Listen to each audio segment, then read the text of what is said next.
Assalamualaikum warahmatullahi wabarakatuh. Alhamdulillah. Alhamdulillah Rabbil Alamin. Allahumma salli wa sallim wa barik wa karrim wa majid wa azim ala sayyidina wa habibina. Syukran habib.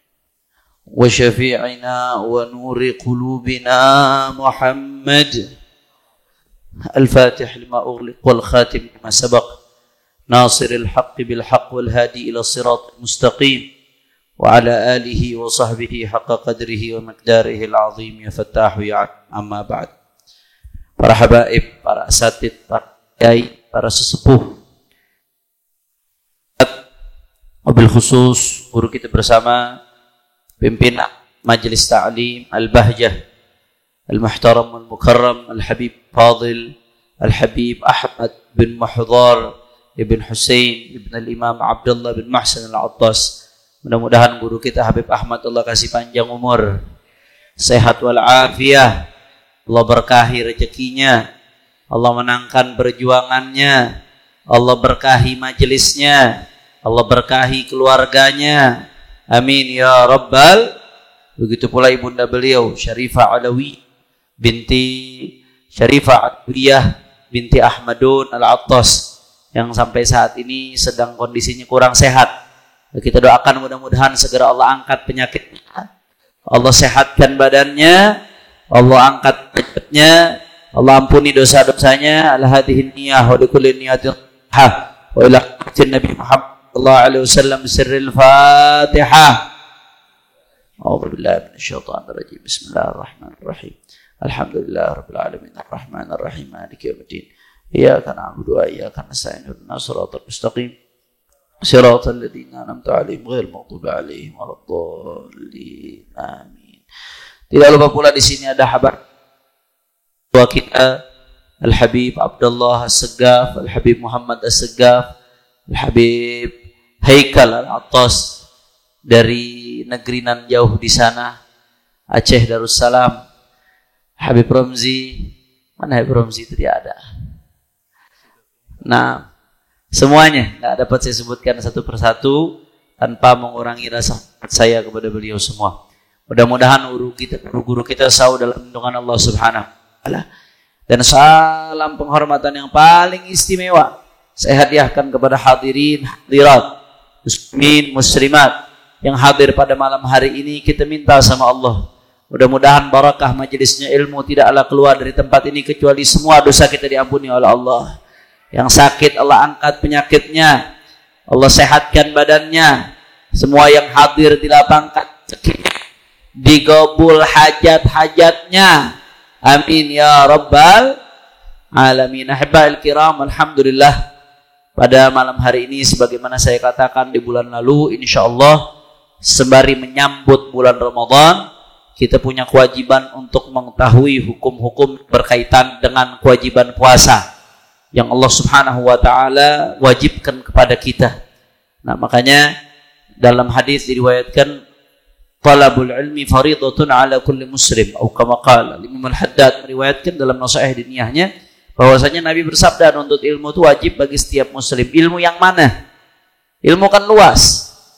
Kata ulama, jangankan 1-2 tahun, kalau kamu punya ilmu 1000, kalau punya umur 1000 tahun, 1000 tahun dipakai buat nelaah ilmu gak bakal habis. Saking luasnya, saking banyaknya. Saya kasih contoh sederhana aja gampang. Bukunya Habib Rizik aja tuh kalau dibaca agak kelar. Lu punya umur 1000 tahun deh gak rapi bacanya tuh. Belum yang di Megamendung, satu bangunan, satu gedung. Belum yang di Petamburan, belum yang masih di kontainer dan belum dikeluarin. Artinya ilmu luas yang Petamburan kagak ada habisnya, saudara. Atas ilmu yang mana yang diwajibkan sama Nabi sallallahu alaihi wasallam? Talabul ilmi fariidatun ala kulli muslim. Terus kalau pertanyaannya ilmu yang mana yang diwajibkan sama Nabi? Nah, Imam Al-Haddad menjelaskan tuh. Yang dimaksud ilmu yang diwajibkan adalah ilmu-ilmu yang berkaitan dengan kewajiban yang Allah tuntut kepada kita. Contoh, ketika kita mulai baligh, wajib enggak salat? Wajib. Maka ketika kita wajib sholat, kita wajib juga mengetahui hukum-hukum, syarat-syarat, rukun-rukun yang berkaitan dengan sholat. Wajib kita tahu. Karena kita nggak bisa menunaikan kewajiban yang Allah wajibkan kepada kita kecuali dengan kewajiban tersebut dan dengan mengetahui ilmunya. Contoh lagi, kita wajib puasa. Wajib nggak puasa Ramadan?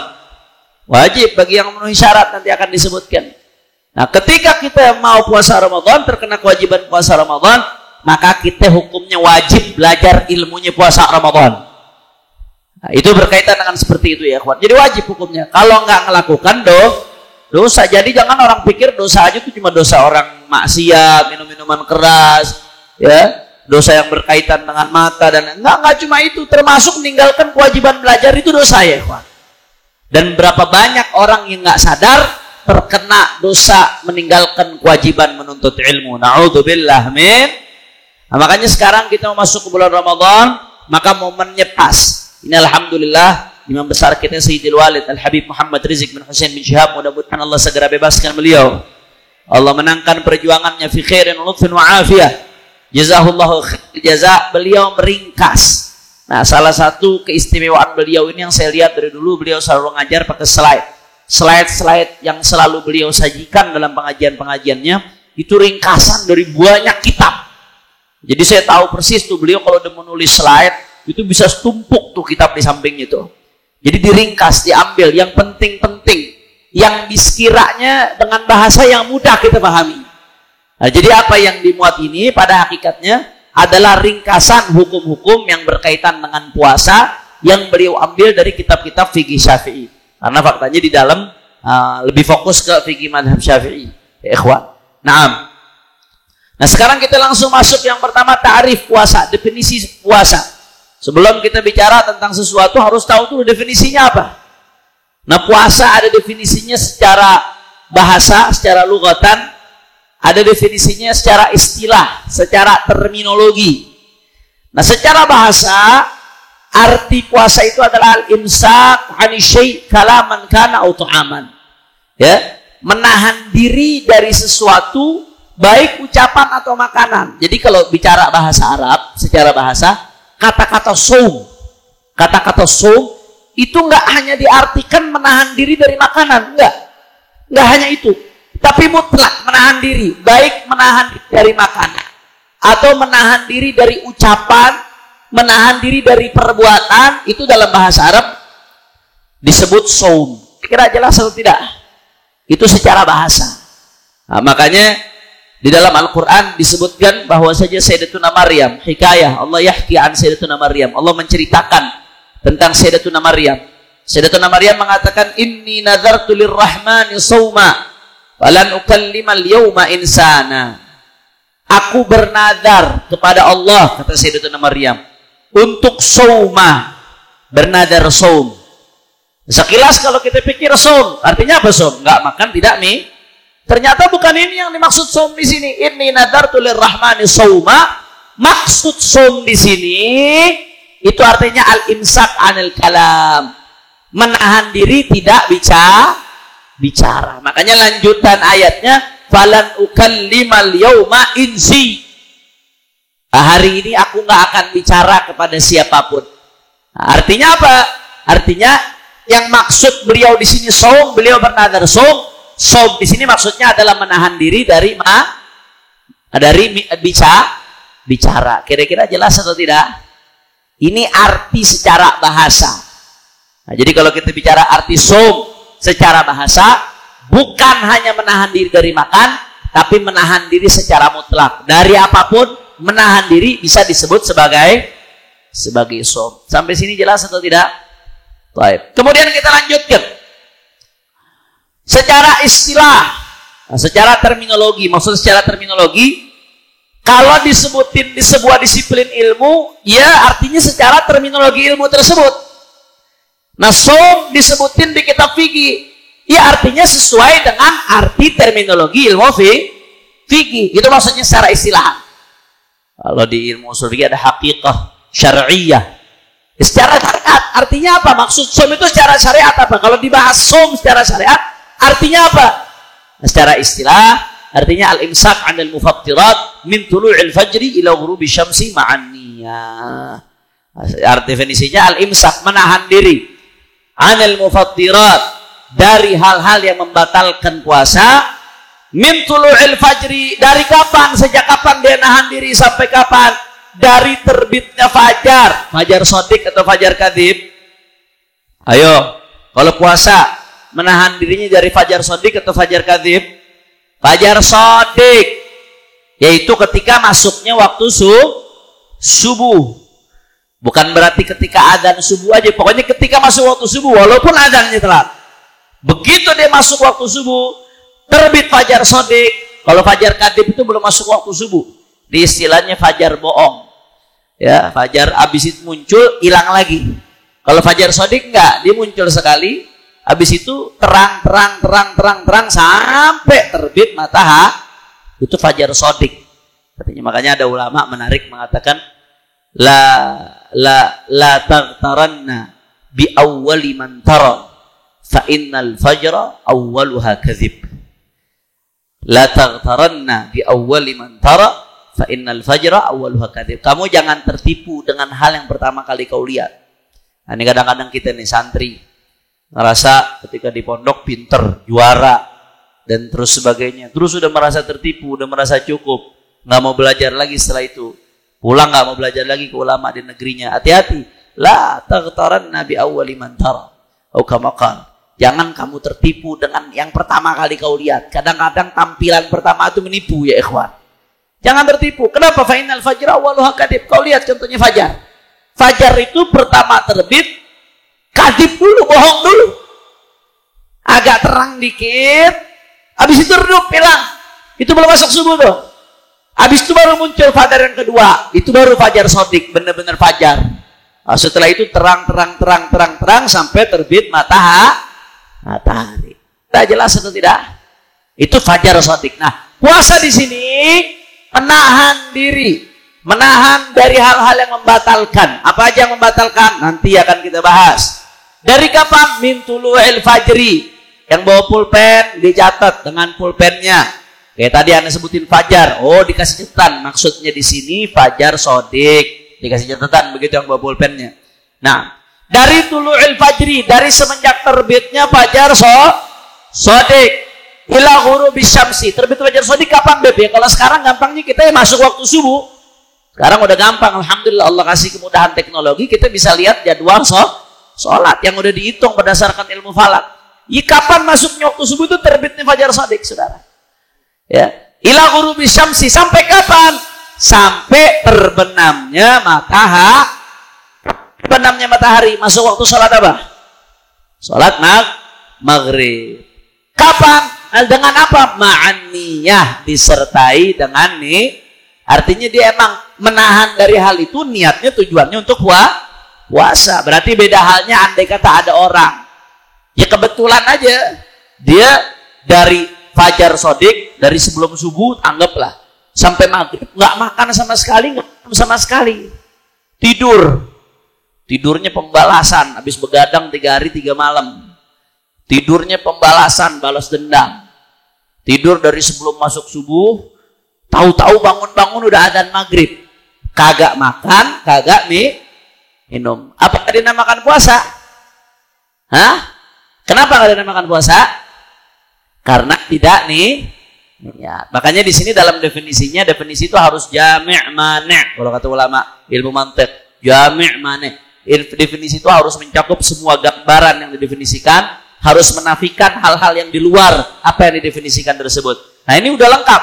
Ya, di sini menahannya bukan hanya dari terbit fajar sodik sampai terbenam matahari, tapi betul-betul diniatkan untuk puasa. Nah, kita lanjutkan. Kan bicara soal tarikh puasa, sejarahnya puasa sedikit. Sebelum Rasul Shallallahu Alaihi Wasallam, puasa sudah diwajibkan atas umat-umat terdahulu. Nah, jadi Allah Subhanahu Wa Taala berfirman dalam Al-Quran, Ya ayyuhalladzina amanu kutiba alaikumusiyam kama kutiba alal ladzina min qablikum. Diwajibkan atas kalian berpuasa sebagaimana kan atas orang-orang sebelum kalian. Allah ngasih informasi dalam Al-Quran. Berarti orang-orang sebelum zaman Nabi Muhammad Sallallahu Alaihi Wasallam, mereka umat-umat terdahulu juga diwajibkan puasa. Jadi emang ada ya ikhwan, syariat-syariat umat-umat terdahulu yang memang sampai umat Nabi Muhammad SAW. Jadi prinsipnya nih kalau pas menyebut nama Nabi dikit yang sholawat nih. Sallu ala Nabi. Sallu ala Nabi. Jadi ada ya ikhwan syariat-syariat dan banyak, bukan ada, banyak syariat-syariat yang memang ada pada umat terdahulu dilanjutkan pada umatnya baginda Nabi besar Muhammad sallallahu alaihi wasallam. Ada juga yang memang spesial. Hanya umatnya Nabi sallallahu alaihi wasallam. Itu dimuat oleh Abu Yazid Muhammad ibn Alawi ibn Abbas al-Maliki di dalam kitabnya Khasaisul Ummatil Muhammadiyah. Spesial keistimewaan yang enggak dimiliki oleh umat-umat sebelumnya yang Allah berikan kepada umat baginda Nabi Muhammad sallallahu alaihi wasallam. Tapi ada juga syariat-syariat yang memang sebelumnya sudah disyariatkan bagi umat-umat sebelumnya, disyariatkan juga bagi umatnya baginda Nabi besar Muhammad. Itu kalau berkaitan dengan urusan syariat, ada perubahan-perubahan antar umat menyesuaikan dengan keadaan umatnya masing-masing. Allah ilhamkan sesuaikan dengan keadaan umatnya. Beda halnya dengan akidah. Nah, perhatikan baik ini. Beda halnya dengan tauhid, mengesahkan Allah. Siapapun nabinya, mulai dari zaman Nabi Adam sampai baginda Nabi besar Muhammad sallallahu alaihi wasallam, urusan tauhid nggak ada berubah, saudara. Nah, karena tauhid ini masalah gede masali. Itu nggak ada permulaannya, nggak ada awalnya. Allah itu ada sebelum adanya tempat, adanya waktu, dan Allah Maha Esa. Nggak berubah, Allah Subhanahu wa taala itu nggak berubah. Ya, Maha Esa. Makanya keesaan Allah, konsep tauhid, akidah itu nggak berubah ya ikhwan. Mau nabi manapun nggak berubah. Dari zaman Nabi Adam sampai zaman baginda Nabi besar Muhammad sallallahu alaihi wasallam. Tapi kalau bicara soal syariatnya, maka ada perubahan dari masa ke masa, dari umat ke umat. Ada yang diwajibkan bagi umat sebelumnya, diwajibkan juga bagi kita. Contohnya seperti puasa. Ada yang diperbolehkan untuk umat sebelumnya, tapi nggak diperbolehkan untuk kita. Sebaliknya, ada yang diperbolehkan untuk kita, tapi nggak bolehkan untuk umat sebelumnya. Panjang, kalau kita membahas itu panjang. Akhirnya kita keluar dari tema. Kita fokus lagi kepada pembahasan. Kemudian yang kedua, urusannya bagaimana, Beb? Bagaimana puasa model umat zaman dahulu? Panjang kalau saya mau bahas. Itu nanti masuk ke tafsirnya firman Allah Ta'ala, kama kutiba 'alal ladzina min qablikum. Ada riwayat-riwayat. Kalau saya bahas itu sekarang, akhirnya yang hukum-hukum yang penting malah nggak kebahas, nanti takutnya ikhwan. Yang kedua, sejarah puasa sesudah baginda Nabi besar Muhammad sallallahu alaihi wasallam. Puasa Ramadan diwajibkan pada bulan Sya'ban tahun 2 Hijriah. Tahun 2 Hijriah berarti ketika Nabi masih di Mekah. Nabi udah dapat kewajiban puasa Ramadan atau belum? Belum ya ikhwan. Ketika Nabi masih di Mekah belum wajib puasa Ramadan. Setelah Nabi hijrah, tahun Hijriah kan patokannya Nabi hijrah. Setelah Nabi hijrah tahun kedua Hijriah baru diwajibkan puasa Ramadan. Jelas atau tidak? Nah, Nabi sallallahu alaihi wasallam itu ngalamin 9 kali puasa. Nah, diwajibkannya di tahun kedua Hijriah, Rasulullah meninggal di tahun ke-10 atau 11 Hijriah. Jadi Nabi ngalamin 9 kali puasa Ramadan ya ikhwan. Nabi ke Ramadan 9 kali. Nah, dari 9 kali Nabi puasa Ramadan, ternyata 8 kalinya ya, itu 29 hari. Yang full 30 hari Nabi cuma sekali. Obib berarti ini dalil dong. Kemungkinan besarnya lebih 29 hari lebih banyak daripada 30 hari. Enggak ya ikhwan. Kalau bicara soal penetapan awal Ramadan, itu kembalinya ke hadis qauli. Hadisnya baginda Nabi Muhammad sallallahu alaihi wasallam, sumu li ru'yati wa aftiru li ru'yatihi fa in ghumma 'alaikum fa akmilu al-'iddata 30. Kata Nabi SAW, puasalah dengan ketika kalian melihat hilal, artinya ketika masuk bulan. Wa aftiru li ru'yatihi, dan bukalah puasa kalian, maksudnya lebaran, dengan patokannya melihat hilal, ru'yat hilal. Fa in ghumma 'alaikum, kalau nampak itu hilal, maka fa'akmilul 'iddata 30, maka sempurnakan 30 hari ya ikhwan. Ya, jadi kalau buat penetapan itu kembali ke hilal. Jadi nggak nentu bisa bulan ini, tahun ini bisa 30, besok bisa 29, besoknya lagi bisa 29 lagi, mungkin besoknya 30 lagi. Wallahu a'lam. Karena penetapannya kembali ke hilal. Bagaimana kalau pakai hisab seperti sebagian itu masalah khilafiyah. Sebagian ulama memperbolehkan berpatokan kepada hisab.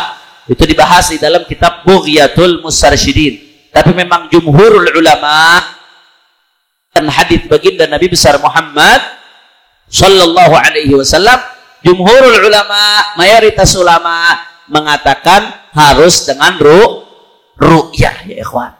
Nah, kalau ada yang pakai hisab bagaimana? Nggak usah khilafiyah, nggak usah ribut, masalah khilafiyah nggak usah ribut. Nah, jadi Rasulullah 9 kali puasa, 8 kali 29 hari. Satu kalinya 30 hari. Itu yang sejarahnya yang dialamin sama Nabi. Nah, itu enggak berkaitan dengan hukum apakah Ramadan itu 29 atau 30 enggak. Yang berkaitan dengan hukum itu tetap dikembalikan kepada hadis perintah Rasulullah untuk melihat ru'yatul hilal. Nah, kemudian selanjutnya dasar hukum puasa Ramadan. Yang pertama Al-Quran. Quran surat Al-Baqarah ayat 183. Ini ayat yang sering kita bacakan, ya ayyuhalladzina amanu kutiba alaikumusyiyamu kama kutiba alal ladzina min qablikum la'allakum tattaqun. Tapi ayat ini masih jadi perdebatan, apakah ini dasar kewajiban puasa? Penafsiran ulama panjang masalah ayat ini. Tapi yang jelas yang disepakati yang disepakati ayat berikutnya, faman syahida minkumus syahra falyasumhu. Falyasumhu perintah. Faman syahida minkumus syahra falyasumhu. Barang siapa yang menyaksikan masuknya bulan, nah itu bulan Ramadan, falyasumhu, hendaknya dia berpuasa. Tapi banyak ulama yang menafsirkan ayat tadi itu dalil dari kewajiban puasa. Walaupun ada yang mengatakan ayat itu masih takhir sifatnya, belum wajib, masih pilihan. Kalau kita melihat penlihat daripada ayat berikutnya, itu pembahasan tafsir. Kita nggak bahas panjang lebar. Yang kedua, as-sunnah. Berdasarkan sunnah hadis baginda Nabi Muhammad sallallahu alaihi wasallam yang di situ disebutkan rukun-rukun Islam. Bunyal Islamu ala khamsin. Syahadati an la ilaha illallah wa anna Muhammadar Rasulullah wa iqamah wa itakah wa shaum man istata'a ilaihi sabila. Coba mic yang panjang aja sini. Ini putus-putus. Emang masalah mic lagi sensitif belakangan ini, Beb. Kacau. Mic sini nih mati. Nah.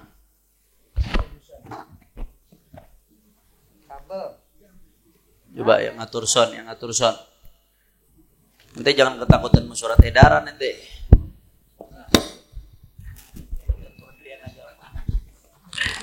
Nah, baik.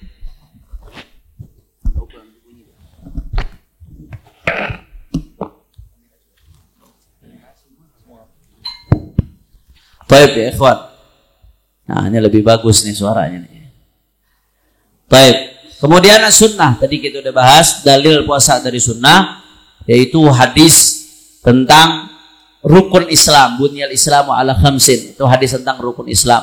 Salah satu rukun Islam yang disebutkan Nabi Shallallahu Alaihi Wasallam adalah puasa. Makanya puasa Ramadan ini hukumnya wajib. Puasa Ramadan hukumnya wajib bagi yang memenuhi syurutul wujub. Tapi ini ada yang menarik.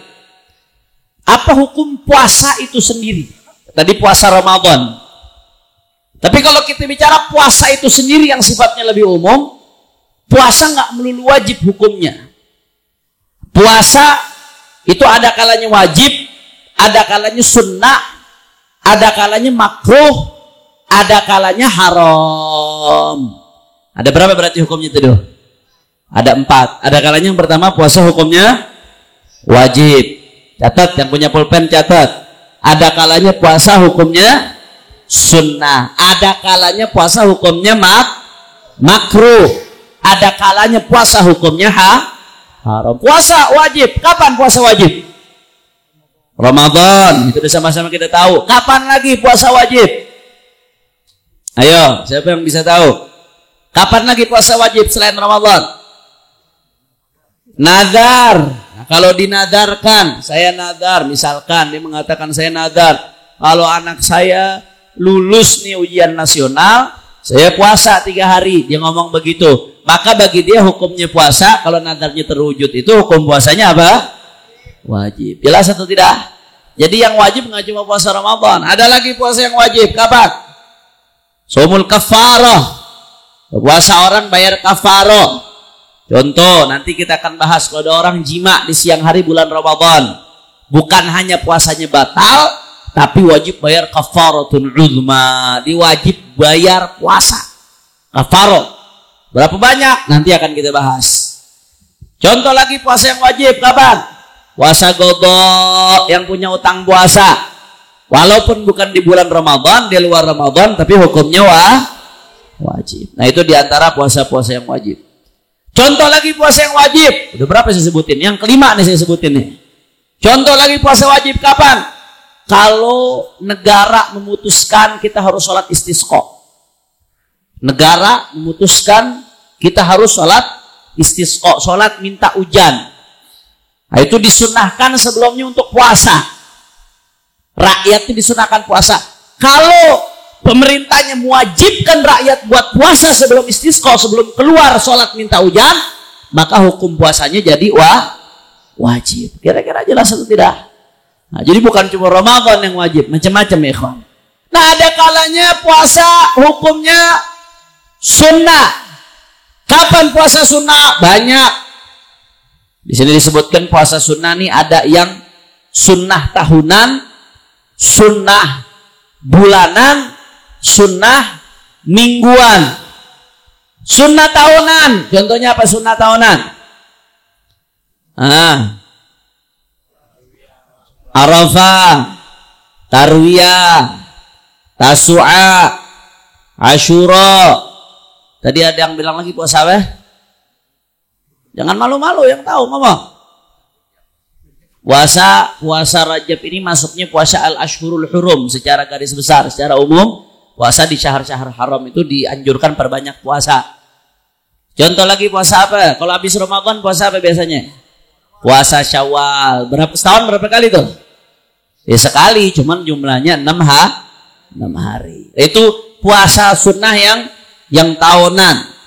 Nah, termasuk dianjurkan perbanyak puasa 10 hari pertama Dzulhijjah. Itu termasuk sunnah yang tahunan. Ada sunnah yang sifatnya bulanan. Apa aja puasa sunnah bulanan? Ada 2. Ayam bid, tadi Habib Ahmad menyampaikan. Yaitu puasa hari 13, 14, 15. Itu ayyamul bid disebutnya dia.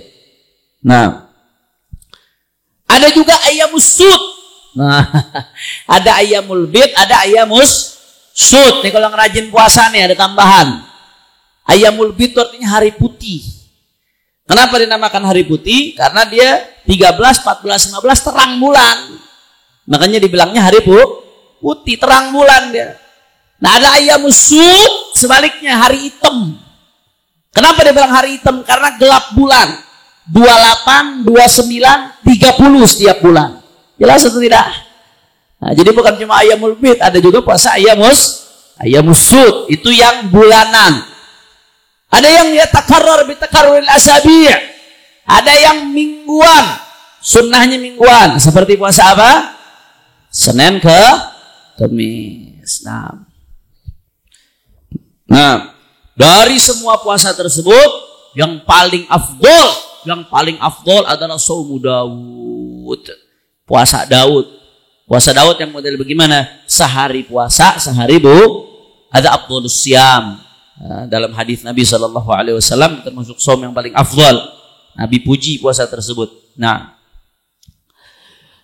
tadi hukumnya apa? Yang pertama puasa hukumnya wajib. Yang kedua puasa hukumnya sunnah. Ada kalanya puasa hukumnya makruh.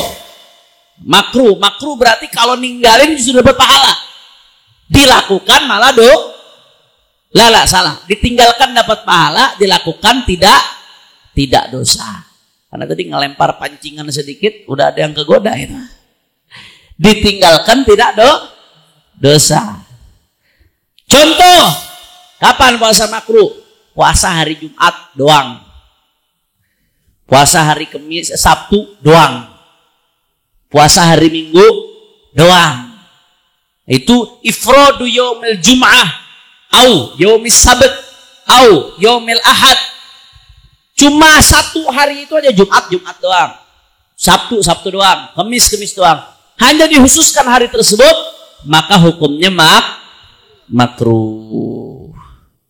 Ya, karena hari Jumat itu Idul Muslimin, hari raya mingguan umat Islam, dianjurkan memperbaiki makanan. Bahkan kalau ditarim, orang tarim itu kalau Jumat biasanya makanannya, masakannya istimewa, lebih istimewa dari hari-hari lainnya. Kenapa? Karena tafaulan itu Idul Muslimin, hari raya umat Islam, diistimewakan makanannya kalau hari Jumat. Dan Sabtu itu hari rayanya Yahud, Minggu itu Idul Nasara, hari rayanya Nasara. Tapi kalau disambung, misalkan Jumat disambung dengan Kamis, atau Jumat disambung dengan Sabtu, atau Sabtu disambung dengan Minggu, atau Minggu disambung dengan Senin, pokoknya nggak sehari doang, nggak Jumat doang, atau Sabtu doang, atau Minggu doang, pokoknya disambung, ima disambung dengan sebelumnya atau disambung dengan sesudahnya, maka tidak makruh. Apalagi kalau ketepaan dia puasa Daud, pas jatuhnya hari Sabtu, jatuhnya hari Minggu, jatuhnya hari Jumat, lanjutin saudara. Atau dia puasa Ashurul Hurum, dia puasa sepanjang Rajab, disambung ke Dzul Hijjah, Dzulqa'dah sampai Muharram, dipuasa terus. Bagaimana kejatuhan Jumat, Sabtu, Minggu? Enggak makruh. Kalau disambung enggak makruh saudara. Yang makruh itu kalau hanya Jumat atau Sabtu atau Minggu. Contoh lagi puasa yang makruh bagi siapa? Shaumud dahr. Liman yakhafud dharar au fawatu haqqin mandub. Puasa dahr. Setiap hari puasa, bukan wisol ya. Kalau wisol haram hukumnya. Dahr, dipuasa buka, cuman puasanya setiap hari. Kalau dia mengkhawatirkan buat kesehatannya atau gara-gara puasa dahr akhirnya ada hak yang nggak tertunaikan, ada pekerjaannya yang nggak tertunaikan, ada tugasnya yang nggak terjalankan, maka hukumnya puasa dahr dia menjadi makruh. Makanya Nabi mengatakan yang paling afdol jangan dahr. Shaum Daud. Sehari puasa, sehari tidak. Sehari puasa. Nah, ini salah satu yang saya tahu amalan istiqamahnya Al-Walid Habib Rizik Syihab itu puasa dahr. Hafizahullah ta'ala. Masya Allah. Mudah-mudahan Allah jaga beliau insyaAllah. Nah.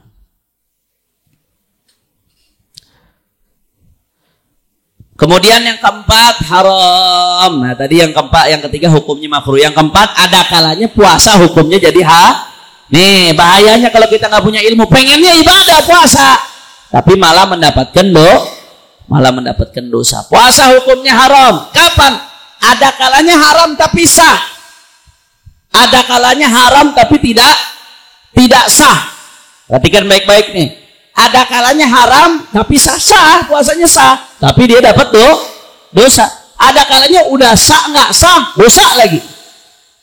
Haram tapi sah, contohnya siapa? Istri, perempuan, istri puasa sunnah tanpa izin suami, maka dia dosa puasanya saudara, tapi puasanya tetap sah. Puasa sunnah ya, bukan puasa wajib. Kalau puasa wajib nggak perlu izin suami ya, bahkan kalau tahu-tahu suaminya ngelarang dia puasa Ramadan, wajib dia ngelawan suaminya di situ, wajib dia ngelanggar perintah suaminya, karena la ta'ata li makhluqin fi ma'siyatil khaliq. Nggak ada ketaatan kepada makhluk kalau mengandung unsur maksiat kepada Allah Subhanahu wa ta'ala. Nah. Bagaimana Beb kalau nggak sempat izin, tapi biasanya suaminya udah ngizinin, umumnya suaminya ngizinin, nggak ada masalah, nggak apa-apa. Kalau ma'ruf ya bil adah, udah diketahui biasanya suaminya memang mengizinkan, kalau dia nggak sempat izin sama suaminya nggak apa-apa, puasa aja. Ada ma'ruf bil adah. Kemudian haram ma'adami sihah, ada kalanya udah haram kagak sah lagi. Jadi dia puasa, dosa puasanya dan tidak sah. Siapa yang puasanya haram dan tidak sah? Pertama, orang yang puasa di 5 hari yang diharamkan untuk puasa. Perhatikan baik-baik. 5 hari yang diharamkan untuk puasa apa saja? Yang pertama, Idul Fitri. Ada orang kerajinan Masih udah Idul Fitri masih puasa aja, kenapa? Karena pengen ibadah kepada Allah, bukan ibadah tolol itu namanya. Haram, dia bukan dapat pahala malah dapat itu ibadah nyari pahala, nyari ridho Allah, bukan dapat dosa. Itu nggak ngaji itu namanya yang begitu. Yang kedua, ketika Idul Adha, hari raya Idul Adha. 2 hari itu. 3 harinya lagi kapan? Ketika hari tasyrik. Hari tasyrik itu 11, 12, 13 Zulhijjah. Nah, 5 hari ini hari raya Idul Fitri 1 Syawal, hari raya Idul Adha 10 daripada Zulhijjah, hari tasyrik, hari tasyrik 11, 12, 13 daripada Zulhijjah. Ini hari-hari diharamkan berpuasa. Nah, andai ada orang berpuasa di hari-hari tersebut, maka bukan hanya haram, tapi puasanya tidak sah. Kemudian, nah ini yang jarang diketahui. Ini di madhab Syafi'i, di dalam madhab Syafi'i. Ya, termasuk puasa yang haram kapan? Puasa separuh Sya'ban ke atas. Jadi dari 16 Sya'ban sampai 29 atau 30. Itu hukumnya haram. Haramnya nggak haram mutlak. Bagi yang memang dia tidak disambung dengan sebelumnya. Atau yang tidak ada kebiasaan. Kalau yang udah punya kebiasaan, dia udah biasa Senin Kemis, ya silahkan lanjutkan puasa walaupun di setengah Sya'ban belakang. Ini dalam mazhab Syafi'i, atau di mazhab Syafi'i. Atau dia udah punya kebiasaan puasa dahar misalkan. Puasa dahar dia udah ada kebiasaan, ya silahkan. Atau dia udah ada kebiasaan puasa Daud, ya silahkan, nggak ada masalah. Dari 16 Sya'ban ke atas sampai mau Ramadan. Atau dia dari Rajab emang udah lanjut puasa sampai ke bulan Ramadan. Nggak apa-apa, nggak ada masalah. Yang nggak boleh itu tok puasa di hari dari 16 Sya'ban ke atas doang dikhususkan. Kenapa ente puasa? Ya, anda pengen puasa di setengah Sya'ban terakhir, setengah Sya'ban kedua, itu malah jadi dosa, jatuhnya haram dan tidak sah puasanya di dalam madhab Syafi'i. Jelas ya? Insya Allah. Kemudian kapan puasa hukumnya jadi haram? Ketika hari Syak. Puasa di hari Syak, hari ragu-ragu. Kapan itu hari Syak? Definisi hari Syak apa? Hari ke-30 Sya'ban. Ketika ada orang yang sudah mulai bahas, ada yang lihat hilal. Contoh, terjadi perdebatan. Sebagian ngelihat hilal, sebagian ngelihat enggak. Sebagian bilang udah masuk, sebagian bilang enggak. Nah, bagi yang bilang belum masuk, bagi dia hari tersebut adalah hari Syak, saudara. Yang lainnya udah masuk, dia bilang belum masuk, itu hari Syak. Karena tahaddatsan nas bi ru'yati, orang-orang mulai bicara bahwasanya dia ngelihat hilal. Idza tahaddatsan nas bi ru'yatil hilal, bihitsi yatalat min hadithi misyak fi ru'yatil hilal. Sekiranya orang jadi ragu, ini hilal sebenarnya udah kelihatan apa belum sih si hilal nih, kemana aja tuh si hilal? Udah kelihatan apa belum tuh hilal? Nah, ketika di hari ke-30 Sya'ban, malam sebelumnya ada keraguan, ditetapkan belum Ramadan, tapi ada keraguan, dia belum boleh puasa, haram hukumnya dia berpuasa karena hari tersebut masuknya hari Syak. Tanggal berapa Syawal hari Syak itu? 30. Tanggal berapa Sya'ban? 30 Sya'ban. Nah, atau ada yang ngelihat hilal tapi syahadahnya nggak bisa diterima. Misalkan yang ngelihat hilal perempuan, atau yang ngelihat hilal anak kecil, yang lain nggak ada yang ngelihat. Tapi ada satu perempuan tuh ngelihat hilal, anak kecil ngelihat hilal. Nah, dia syahadahnya nggak bisa diterima dalam ngelihat hilal. Itu pembahasan lain nanti masalah syahadah. Nah, tapi andai kata ada seperti itu, maka itu jatuhnya jadi hari Syak, hari ke-30 Sya'ban itu jadinya hari Syak. Hukumnya hari Syak, boleh puasa atau tidak? Nggak boleh puasa. Kira-kira jelas atau tidak? Insya Allah. Inilah hukum-hukum yang berkaitan dengan puasa. Jadi puasa itu nggak melulu hukumnya wajib. Ada kalanya puasa hukumnya sunnah. Ada kala puasa hukumnya makruh. Ada kalanya puasa hukumnya haram. Ini pentingnya kita tahu. Jadi kita kalau belajar nggak terjebak dalam ibadah yang justru diharamkan oleh Allah Subhanahu wa taala. Kemudian selanjutnya kita masuk ke syarat wajibnya puasa. Maksudnya syarat wajib ini, apa maksudnya syarat wajib kalau di fikih? Kalau syarat ini terpenuhi berarti wajib puasa bagi dia. Tapi satu aja syarat nggak terpenuhi, maka nggak wajib puasa. Itu maksudnya syarat wajib. Beda, nanti berikutnya ada syarat sah. Syarat sah itu bicara masalah keabsahan puasanya atau tidak. Satu aja nggak terpenuhi, nggak sah. Harus terpenuhi semuanya. Kalau ini bicara soal apakah dia wajib puasa apa enggak. Sekiranya kalau dia ninggalin dosa. Paham atau tidak? Satu aja syarat nggak terpenuhi, berarti bagi dia nggak wajib puasa. Tapi kalau semuanya terpenuhi, maka bagi dia wajib puasa. Apa aja syarat wajib puasa? Di sini disebutkan yang pertama Islam. Berarti orang non muslim wajib puasa atau tidak? Nggak wajib puasa dia. Hukum zahirnya di dunia nggak wajib puasa. Walaupun di akhirat ini nggak enaknya. Alhamdulillah ala ni'matil Islam wal iman. Kita masih bersyukur Allah kasih nikmat Islam iman. Secara hukum zahir orang non muslim nggak wajib puasa Ramadan. Tapi di akhirat selain dia dapat dosa kekufuran, dia dapat dosa juga karena meninggalkan puasa. Jadi di dunianya hukum zahirnya nggak wajib, tapi di akhirat dapat siksaannya double. Allah berfirman dalam Al-Qur'an, "Qalu ma salakakum fi saqar?" Qalu lam nakum minal musallin. Allah bilang, "Ma salakakum fi saqar?" Ditanya nih ada orang-orang kufar, orang-orang kafir, "Ma salakakum fi saqar?" Apa yang membuat kalian masuk ke neraka Saqar? Kata mereka, qalu lam nakum minal musallin. Mereka mengatakan kami tidak sholat. Jadi mereka bukan mengatakan kami masuk neraka Saqar gara-gara kekufuran mereka, bukan. Padahal mereka kufar.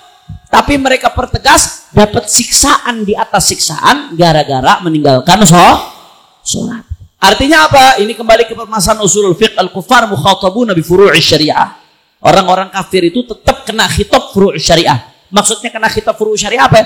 Walaupun di dunia sekilas hukum zahirnya dia nggak wajib, akan tetapi di akhirat dia tetap dapat dosa double. Dosa karena kekufurannya, dosa karena meninggalkan kewajiban. Jelas atau tidak? Nah, itu syarat yang pertama, wajib. Kemudian syarat yang kedua, baligh. Orang puasa, kalau dia baligh, maka hukumnya wajib berpuasa. Nah, selama belum baligh, wajib nggak berpuasa? Nggak wajib. Tapi orang tuanya wajib nyuruh dia kalau umur 7 tahun. Nah, perhatikan baik-baik tuh. Memang bagi dia nggak wajib puasa, sama kayak sholat. Orang belum baligh, wajib sholat atau tidak? Nggak wajib sholat. Bagi orang tersebut tidak wajib sholat. Tapi orang tuanya wajib merintahkan dia sholat ketika umur 7 tahun. Dan wajib menghukum dia kalau tidak sholat ketika umurnya 10 tahun. Jelas atau tidak? Itu diambil dari hadis Nabi SAW. Muru auladakum bis-shalah wa hum abna'u sab'in wadribuhum 'alaiha fi 'ashrin atau kama qala sallallahu alaihi wasallam. Ya, kata Nabi SAW, perintahkan anak kalian untuk sholat ketika umur mereka 7 tahun dan pukullah mereka kalau tidak sholat turbu ta'dibin, dengan pukulan mendidik, bukan pukulan yang sampai melukai, bukan ngegebukin anak sampai kakinya patah. Itu namanya bukan nyuruh anak, psikopat tuh namanya. Nggak boleh gebukin anak tuh sampai luka, gebukin anak sampai berdarah, sampai kesetanan. Ada kadang-kadang zaman sekarang di YouTube tuh gebukin anak kesetanan. Tuh anak sampai kayak inian apa namanya pukulan tinju. Mungkin masih kecilnya di smackdown mulu sama temennya tuh. Pelampiasannya sama anaknya. Anak dibecek-becek, ditunjukin, digebukin sampai kayak apaan tahu sudah haram, dosa itu walaupun dia orang tua, dosa hukumnya saudara. Dorab di sini yang dimaksud dorabut ta'dib. Pukulan yang sekiranya pukulan mendidik yang nggak melukai, ghairu mubarrih, nggak sampai melukai, nggak sampai membahayakan, dan bukan di muka. Nah, perhatiin baik-baik nih, kita orang tua mesti paham agama. Nggak boleh hukumnya mukul anak di ngegampar, nggak boleh itu ngegampar, haram, dilarang sama Nabi saudara. Bahkan dalam sebuah hadis Nabi ketika perang ngelarang kita buat ngantem muka musuh. Muka musuh darah, apalagi anak musuh aja lo kagak boleh antem mukanya. Itu salah satu kasih sayang dibalik daripada syariat perangnya baginda Nabi besar Muhammad Musuh dilarang. Jangan rata-rata dribble luju. Jangan mukul muka, saudara. Nggak boleh mukul selain muka. Bahkan ada penelitian saya pernah baca, itu di muka itu ada saraf-saraf. Ada saraf yang berkaitan dengan otak, ada saraf yang berkaitan dengan ya mata, ada saraf yang berkaitan dengan perasa dan lain sebagainya. Bahaya kalau mukul muka, akhirnya tanpa disadari mengenai saraf-saraf yang harusnya tidak boleh kena, akhirnya bisa membahayakan dirinya, saudara. Jadi nggak boleh mukul muka. Andai pun orang tua mukul anaknya karena tidak sholat, dorab ta'dib, mukulnya mukul untuk mendidik, bukan mukul yang menyiksa, bukan mukul yang sampai melukai. Nah itu pun mukulnya di selain muka. Jelas atau tidak? Insya Allah. Untuk anak di bawah 7 tahun bagaimana, Beb? Yang saya pahami dari berbagai nas ulama, anak 7 tahun itu tidak boleh dipukul. Selama belum tamyiz, nggak boleh dipukul. Belum ngerti, belum tamyiz. Ya, nggak boleh dipukul hukumnya, saudara. Kadang-kadang gergetan juga sama bocah kita. Kalau lagi badungnya luar biasa, gergetan. Bawaannya pengen gaplok aja. Nah, tapi nggak boleh. Dia belum tamyiz. Belum bisa bedakan, belum bisa cebok sendiri, belum bisa bedakan mana baik, mana benar, belum bisa bedakan ya mana kanan kirinya, kadang-kadang dia belum bisa bedain. Kadang-kadang di sebagian sisi kecerdasannya nampak, tapi kita kadang-kadang orang tua lupa, ini anak belum tamyiz. Umurnya belum umur tamyiz, gara-gara ada kecerdasan yang tampak di sisi lain, akhirnya di sisi lain kita lupa, nih anak belum tamyiz. Akhirnya kita emosi. Nah di sini tuntunan Islam di dalam mendidik anak, nggak boleh sembarangan mukul anak. Kira-kira jelas atau tidak? Nah, apalagi zaman sekarang, orang tua aja bisa kena pasal, saudara. Masya Allah. La ilaha illallah. Tadi sampai mana itu? Balik. Syarat wajib balik. Syarat yang kedua, yang wajib puasa orang yang sudah balik. Berarti orang yang belum balik wajib puasa atau tidak? Nggak wajib. Tapi kalau udah 7 tahun, orang tuanya wajib perintahkan dia untuk puasa. Kalau 10 tahun, kalau dia nggak mau puasa, harus dihukum. Orang tuanya mesti ngasih hukuman, saudara. Mesti ngasih hukuman. Nah, andai kata orang tuanya nggak merintahin, tuh anak nggak dosa. Orang tuanya yang dosa karena lalai mendidik, saudara. Nah, intabe. Karena yang kena perintah untuk memerintahkan adalah orang tua. Orang tuanya wajib perintahin hukumnya. Nah, kalau ini tidak dilakukan, tuh anak nggak dosa selama belum balik. Tapi orang tuanya yang dosa karena meninggalkan pendidikan untuk anak, ya ikhwan. Anak kalau udah dibiasain puasa dari kecil, begitu balik udah otomatis puasa. Bahkan belum balik pun nanti udah dengan kesadaran sendiri di puasanya. Begitu dia mulai sadar, otaknya mulai terbuka dengan kesadaran sendiri, ya ikhwan. Nah, makanya bagaimana Beb itu puasa setengah hari? Kadang-kadang ada puasa setengah hari, tergantung. Kalau yang puasa setengah hari anak al-bahjah, jitak aja itu. Tapi kalau buat anak-anak kecil, buat latihan, nggak apa-apa. Sebenarnya nggak dinamakan puasa. Masuk ke definisi puasa tadi? Nggak masuk. Tapi dia masuk kategori latihan. Belum bisa puasa full, nggak apa-apa setengah hari. Tadrib, sekadar buat latihan, ya ikhwan. Nah, kemudian syarat yang ketiga harus agil, berakal. Harus berakal. Berarti orang gila wajib puasa atau tidak? Nggak wajib. Bahkan nanti akan dijelaskan al-junun, gila itu termasuk yang membatalkan puasa. Andai ada orang puasa nih dari subuh, ya subuh puasa, sampai zuhur masih puasa, masih waras, sadar. Tahu-tahu begitu zuhur dapat kabar calon bininya kawin sama orang, gila seketika, saudara. Akhirnya begitu gila di jalan ketemu calon lain, sadar lagi gilanya hilang, move on. Berarti gila berapa? Sejam, taruh gila sejam. Belum makan, belum minum. Habis itu lanjut lagi puasa sampai maghrib, saudara. Masya Allah. Batal nggak puasanya?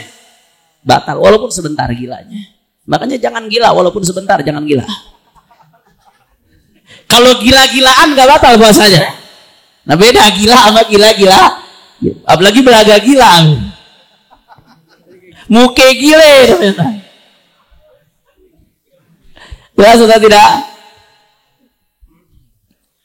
Masya Allah, udah kayak ada perempuan lagi yang begila.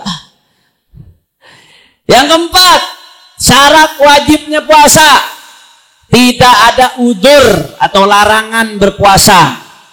Orang kalau ada udzur yang menyebabkan dilarang berpuasa, maka otomatis tidak wajib puasa. Udurnya apa aja yang membuat orang dilarang puasa? Satu, haid. Ya, haid. Yang kedua, nifas. Yang ketiga, pingsan sepanjang hari. Nah, ini perhatikan baik-baik. Ini ada khilaf. Antar Imam Ibn Hajar sama Ramli. Ibn Hajar sendiri punya dua pendapat dalam masalah ini. Kata Imam Ramli mengatakan kalau pingsannya sepanjang hari, ya, Imam Ramli mengatakan sebentar. Nah,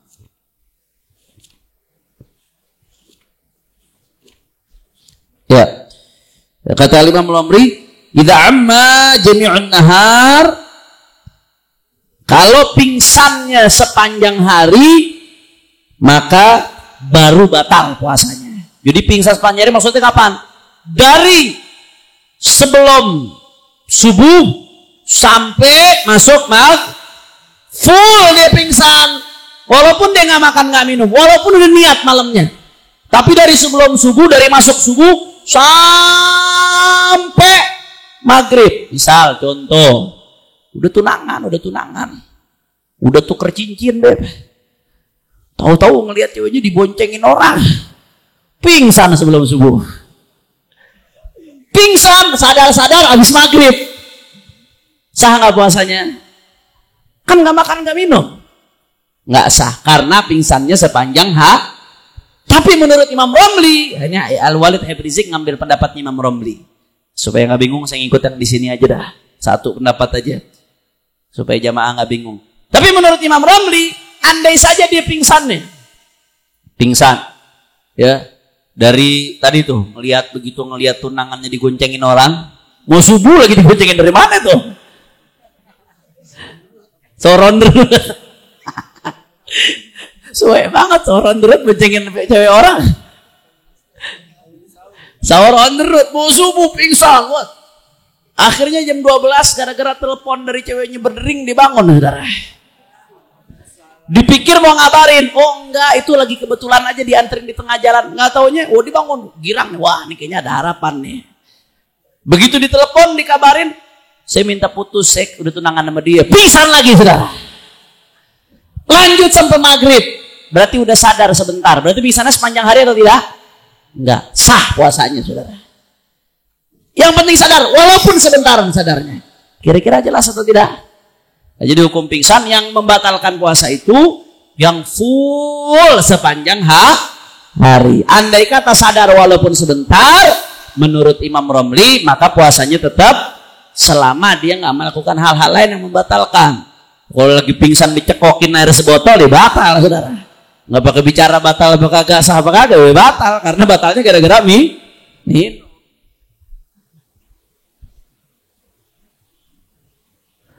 Pingsan bangun dicekokin sebotol, pingsan lagi batal udah. Kemudian yang keempat, apa saja yang menyebabkan puasa dilarang? Gila atau mabuk sepanjang hari. Nah, gila itu nggak pakai sepanjang hari. Gila walaupun sedikit membatalkan puasa. Walau lahdzah. Ya, namanya al-junun. Gila itu walaupun lahdzah, walaupun hanya sebentar.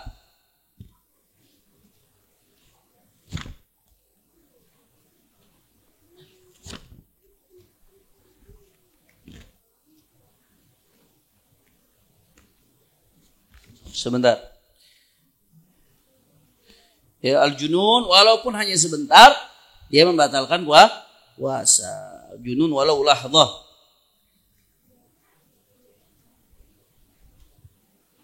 Nah, al-mufattir tsalits al-junun walau lahdzah. Gila walaupun cuma sebentar. Itu dipisahkan itu. Itu dipisahkan. Ini memang Al-Walid Habib Rizik itu amanatkan saya untuk diedit dulu, diperiksa dulu. Saya tadi ngirim ke Habib Ahmad belum sempat ngechat karena ini udah lama ini. Takutnya tulisannya ada yang berubah, makanya sambil ngajar aja kita ngeceknya. Ya, gila itu walaupun sebentar, dikasih catatan di situ.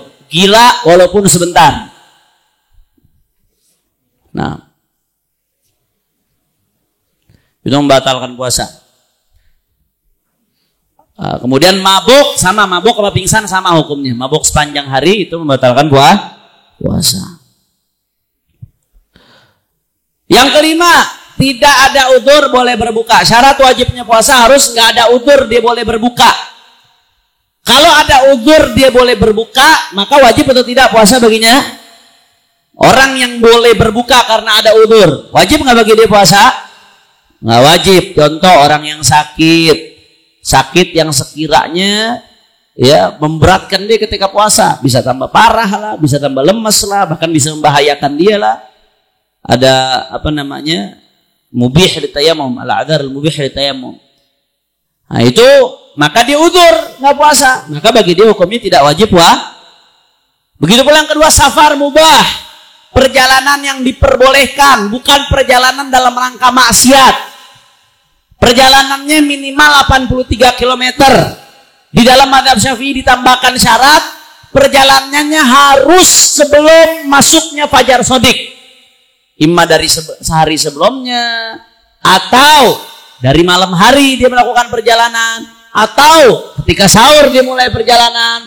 Pokoknya selama perjalanannya 83 km lebih masafatul qasar, dan dia sebelum masuknya fajar shadiq dia mulai perjalanannya, maka dia tidak wajib puasa.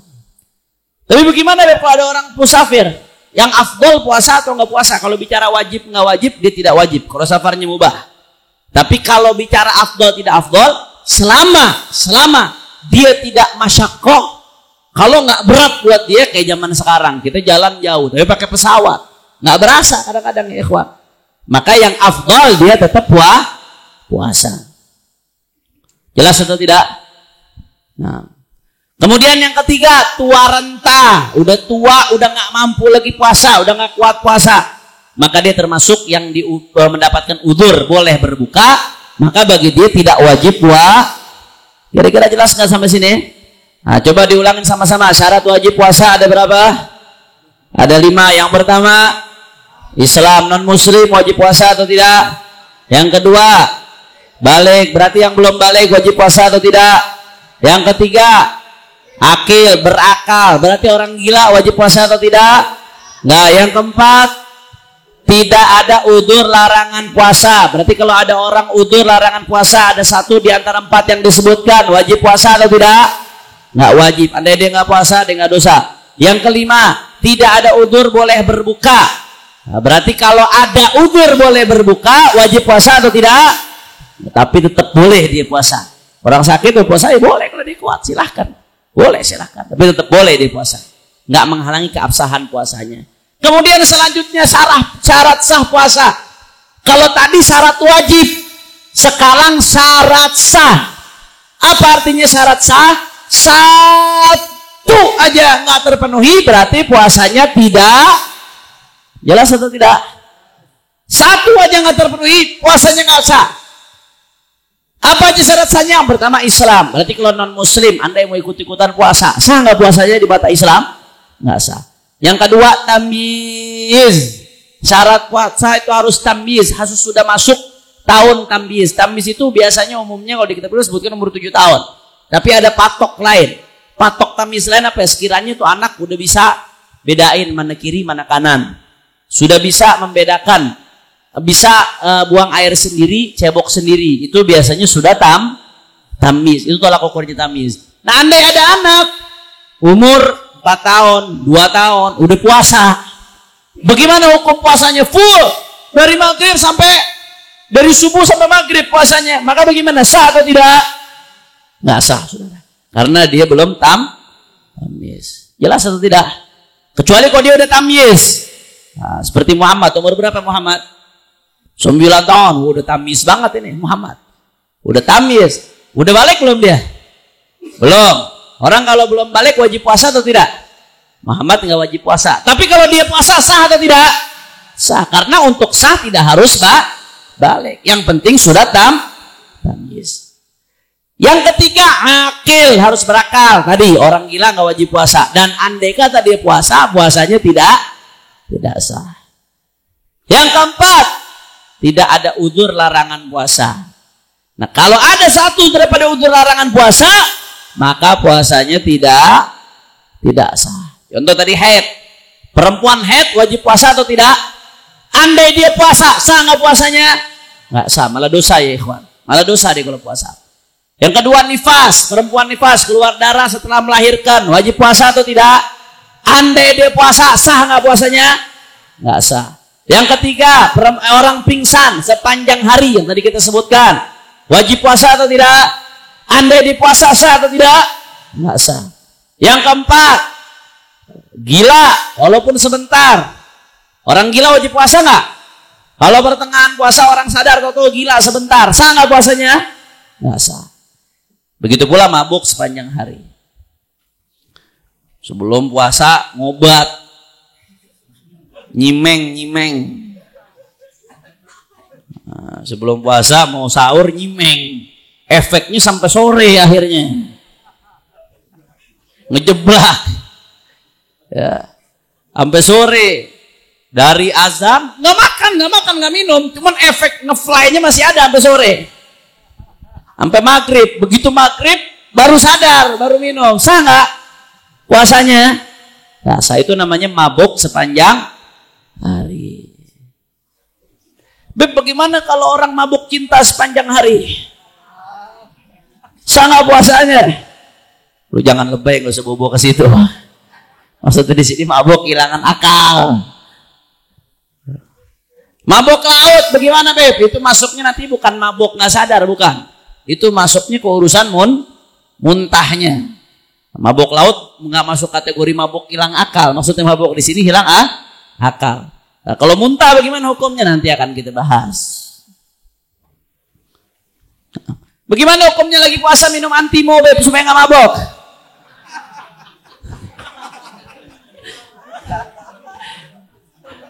Lu tanya Doraemon gitu.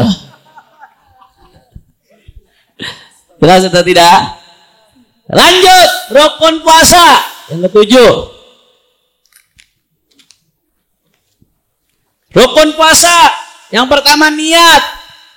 Harus niat dulu puasa. Makanya tadi dikatakan puasa itu menahan diri dari hal-hal yang membatalkan.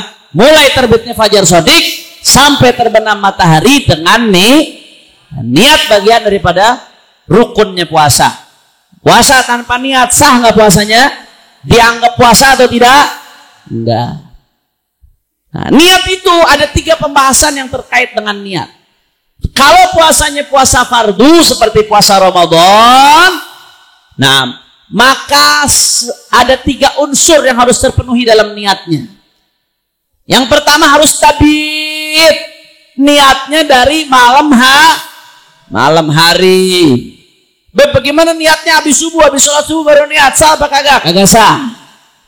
Dalam mazhab Syafi'i indana niatnya harus tabit, niatnya harus dari malam Maksudnya malam hari itu kapan? Ya sebelum, pokoknya mulai dari terbenam matahari sampai sebelum masuk waktu subuh itu malam hari. Itu waktunya niat. Makanya di sebagian tempat diajarkan apa? Habis baca doa berbuka, ya, habis baca doa supaya nggak lupa niat. Habis baca doa berbuka, Allahumma laka sumtu wa bika amantu ala rizqika aftartu bi rahmatika arhamar rahimin. Dhahaba adh-dhama wa ibtallatil uruq wa thabata al-ajru insyaallah taala. Ya, habis baca doa, begitu habis buka, dia langsung baca lagi. Allahumma nawaitu shauma ghadin an ada'i fardhi syahri ramadhan hadhi sanati lillahi taala. Langsung. Udah sah tuh niatnya? Sah udah. Sah buat besoknya. Makanya kita diajarkan sama orang-orang tua kita niatnya setelah tarawih supaya apa? Supaya kagak lupa. Diajak bareng-bareng supaya tidak lupa, harus tabit. Itu puasa wajib. Yang kedua harus ta'yin. Ya, harus ta'yin. Harus ditentukan.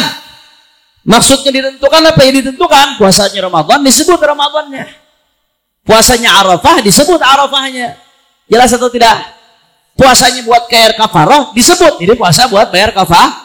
Ditentukan jenis puasanya apa, itu harus hukumnya. Nah, kemudian yang ketiga ada tikrar. Harus ada pengulangan. Maksudnya pengulangan apa semalam musibah kali-kali? Bukan. Perhatikan nih. Maksudnya pengulangan nggak cukup niatnya cuma sekali di awal Ramadan, tapi niatnya harus setiap malam diulang-ulang, setiap malam Ramadan. Itu maksudnya tikrar, maksudnya pengulangan itu. Itu mazhab Syafi'i seperti itu. Nggak cukup hanya di awal. Tapi dalam madhab Malik cukup di awal. Madhab Malik andai kata orang niat di awal Ramadan saja, saya niat puasa Ramadan, puasa fardu Ramadan sebulan Ramadan penuh karena Allah Ta'ala. Dia niat di awal Ramadan, buat sampai akhir, udah cukup niatnya. Kecuali, di dalam madhab Malik, kecuali andai kata di tengah-tengah dia ada udzur, sempat nggak puasa. Contoh, haid. Berapa hari dia haid. Habis itu masuk mulai puasa lagi. Ketika masuk mulai puasa lagi, dia niatin puasa lagi sampai akhir Ramadan. Itu udah ada jedah namanya. Dalam mazhab Malik pun itu disyaratkan kalau memang di tengah-tengah atau ada jedah nggak puasa, maka diulangin niatnya untuk ke depannya, saudara. Kira-kira jelas atau tidak? Itu mazhab Malik. Mazhab Syafi'i nggak mensyaratkan wajib setiap malam. Makanya, perhatiin baik-baik nih. Jangan salah paham. Makanya Imam Al-Baijuri, kemudian ulama-ulama kita, orang-orang tua kita ngajarin. Ini ikhtilaful ulama rahmah di sini. Bagaimana mereka ngajarin walaupun kita mazhabnya Syafi'i, setiap malam wajib niat, tapi tetap di awal Ramadan kita niat buat sebulan. Tujuannya apa kita niat buat sebulan di awal Ramadan? Tujuannya kalau sewaktu-waktu kita lupa niat malam, maka puasanya tetap sah menurut madhab jelas atau tidak? Makanya besok ente orang begitu malam pertama Ramadan, antara malam Sabtu atau malam Minggu, belum tahu, itu nunggu ru'yah hilal antara malam Sabtu atau malam Minggu. Saudara, begitu malam pertama Ramadan, niatin, pakai bahasa Indonesia nggak apa-apa, nggak usah repot-repot. Mau pakai bahasa Arab silahkan. Nawaitu sauma Ramadana fardhan syahran kamilan lillahi ta'ala. Itu pakai bahasa Arab. Tapi kalau pakai bahasa Indonesia nggak usah ribet. Ya Allah, saya niat puasa fardu Ramadan selama sebulan penuh karena Allah Ta'ala. Sah. Itu menurut madhab Malik. Sah buat sebulan. Kalau di tengah-tengah atau kita lupa niat pakai madhab Syafi'i niat tiap malam, maka puasa kita tetap bisa dilanjutkan, tetap sah menurut madhab tapi jangan sengaja dilupakan. Nah, jelas atau tidak? Khuruj minal khilaf lebih bagus. Tapi ini jadi solusi manakala terjadi kelupaan di tengah-tengah, ini jadi solusi. Ketimbang harus meninggalkan puasa Ramadan, ketimbang dia harus godok nanti ke depannya, maka nggak apa-apa ikutin madhab Malik. Itu. Jadi di niat itu disyaratkan tadi, yang pertama tabiat, dinginepin. Yang kedua ta'yin, yaitu ditentukan jenis puasanya apa, ditentukan. Yang ketiga, tikror, harus diulang setiap malam, tikror. Puasa sunnah bagaimana, Beb? Puasa sunnah tidak diwajibkan tabiat. Kalau puasanya puasa sunnah, tidak diwajibkan dinginepin, nggak harus dari malam. Andai kata ente habis subuh, ente lihat nih habis subuh, tahu-tahu, wah ini nggak ada makannya nih. Urusannya makanan baru datang ntar malam. Kalau gua nganggur doang nggak dapat makanan, rugi. Nggak dapat makanan, nggak dapat pahala, udah deh, anda niat puasa aja karena Allah Ta'ala. Nanti malam begitu maghrib saya baru makan. Puasa sunnah, sah atau tidak? Sah. Yang penting belum zawal. Yang penting belum masuk waktu duhur. Kalau udah masuk waktu duhur udah nggak bisa ya, kawan. Habis duhur baru mau niat puasa. Ya, habis dari sebelum subuh, gara-gara semalaman begadang, sebelum subuh tidur, bangun duhur lihat kagak ada makanan. Ini urusannya malam baru ada makanan, udah saya niat puasa sampai maghrib, kagak bisa tuh begitu tuh, nggak sah. Ya, jelas ya. Karena Nabi SAW pernah datang ke rumahnya Sayyidatuna Aisyah. Rasulullah nanya, apakah ada sesuatu yang bisa aku makan? Kata Sayyidatuna Aisyah, nggak ada. Kata Rasulullah, idan ana shaim. Kalau begitu aku puasa. Di siang hari Nabi baru mengatakan begitu, pagi hari Nabi baru ngomong begitu. Nah, berarti itu menunjukkan puasa sunnah nggak harus dari malam niatnya. Itu rukun yang pertama, harus niat. Beb, niat apakah harus pakai bahasa Arab niat? Nggak harus. Tapi kita kalau niat puasa Ramadan rata-rata udah terbiasa dengan bahasa Arab. Apakah wajib dilafatkan beb niat? Nggak wajib dilafatkan. Yang wajib justru di hati. Mahalluhal qalbu. Niat itu yang wajib justru di hati. Dilafatkan itu sunnah. Liusa'idal lisanul qalbah. Supaya liusa'idal lisanul qalbah. Lisan ini bisa membantu hati untuk menghadirkan niat.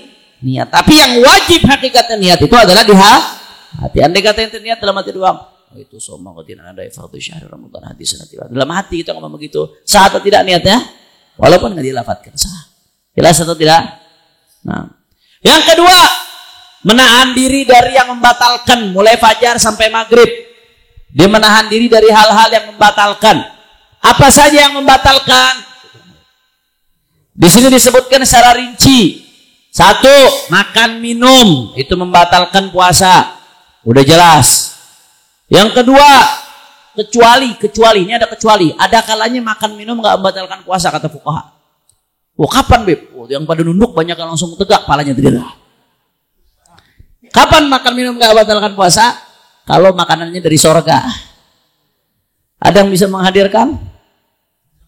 Kalau makanannya benar-benar dari sorga, bukan sorga dunia ya. Benar-benar dari sorga, bukan taman sorga. Terus datang ke majelis sore-sore ngeteh, oh taman sorga Beb. Itu akal-akalan namanya tuh. Nggak benar-benar sorga, minal jannah. Makanya ada sebagian aulia kalau di kitab-kitab karamah, ini karamah aulia itu bisa-bisa saja. Wal aulia dzau karamatin rutab wa man tahu li waladin min ghairi ab. Aulia itu dalam ahlus sunnah jamaah bisa-bisa saja karamah, dan namanya karamah itu tidak masuk kalau masuk akal ya bukan karamah namanya. Namanya karamah khariqul adah, di luar kebiasaan. Nggak masuk akal. Ya kekuasaan Allah maha bisa untuk itu saudara. Nah ada aulia di sebagian manaqibnya disebutkan itu benar-benar ngambil makanan dari surga. Mudah-mudahan insya Allah anak al-bahjah ada yang bisa begitu. Biar bisa bawain gurunya makanan dari surga. Nah itu andai kata makanan itu dimakan, batal nggak puasanya? Nggak batal. Tapi susah. Nggak usah dibahas lah ini, nggak usah dibahas. Khayal lah, kita pada khayal lagi. Lagi Ramadan khusus siang-siang di masjid doa apaan lu tong? Doa biar turun makanan dari surga ber.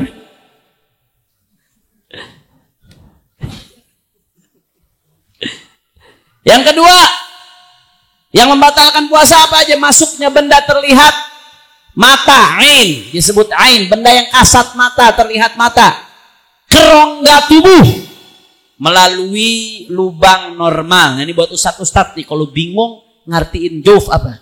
Ya, musulu ainin ila jaufin min manfadhin maftuh. Usulu ainin ila jaufin min manfadh. Saya waktu mondok agak bingung terjemahan ini. Nah, terjemahannya begitu. Usulu ainin, masuknya benda yang kasat mata, terlihat mata, ada ainnya, berbentuk kasat mata, ya, terlihat mata. Ke rongga tubuh, jauf itu artinya rongga tubuh, ya ikhwan. Karena jauf kalau di fikih nggak harus perut isinya, masuk ke dalam otak juga jauf masuknya nanti dia. Rongga tubuh, ya, melalui lubang yang normal, min manfadhin maftuh, dari lubang yang normal. Ini nanti akan kita bahas secara rinci. Nanti belakangan kita akan bahas tuh secara rinci karena ini yang paling penting pembahasan yang berkaitan dengan puasa. Kemudian yang ketiga apa aja yang membatalkan? Muntah dengan sengaja. Ada nggak orang muntah disengajain? Apalagi anak-anak mau acting supaya kagak sekolah. Tapi kok tahu? Gue pengalaman. Acting supaya nggak sekolah, muntah-muntahin itu. Dicolok-colok katanya Pak Ahmad, lebih pengalaman lagi Pak Ahmad gini. Dicolok-colok muntah dengan sengaja. Hukumnya tapi kalau muntahnya nggak sengaja batal atau tidak? Nggak batal. Tapi wajib langsung dibersihkan. Kumur-kumur. Wajib kumur-kumur dibersihkan. Dan khusus ketika orang muntah ketika puasa itu nggak apa-apa kumur-kumurnya mubalaghah. Karena kalau kita di dalam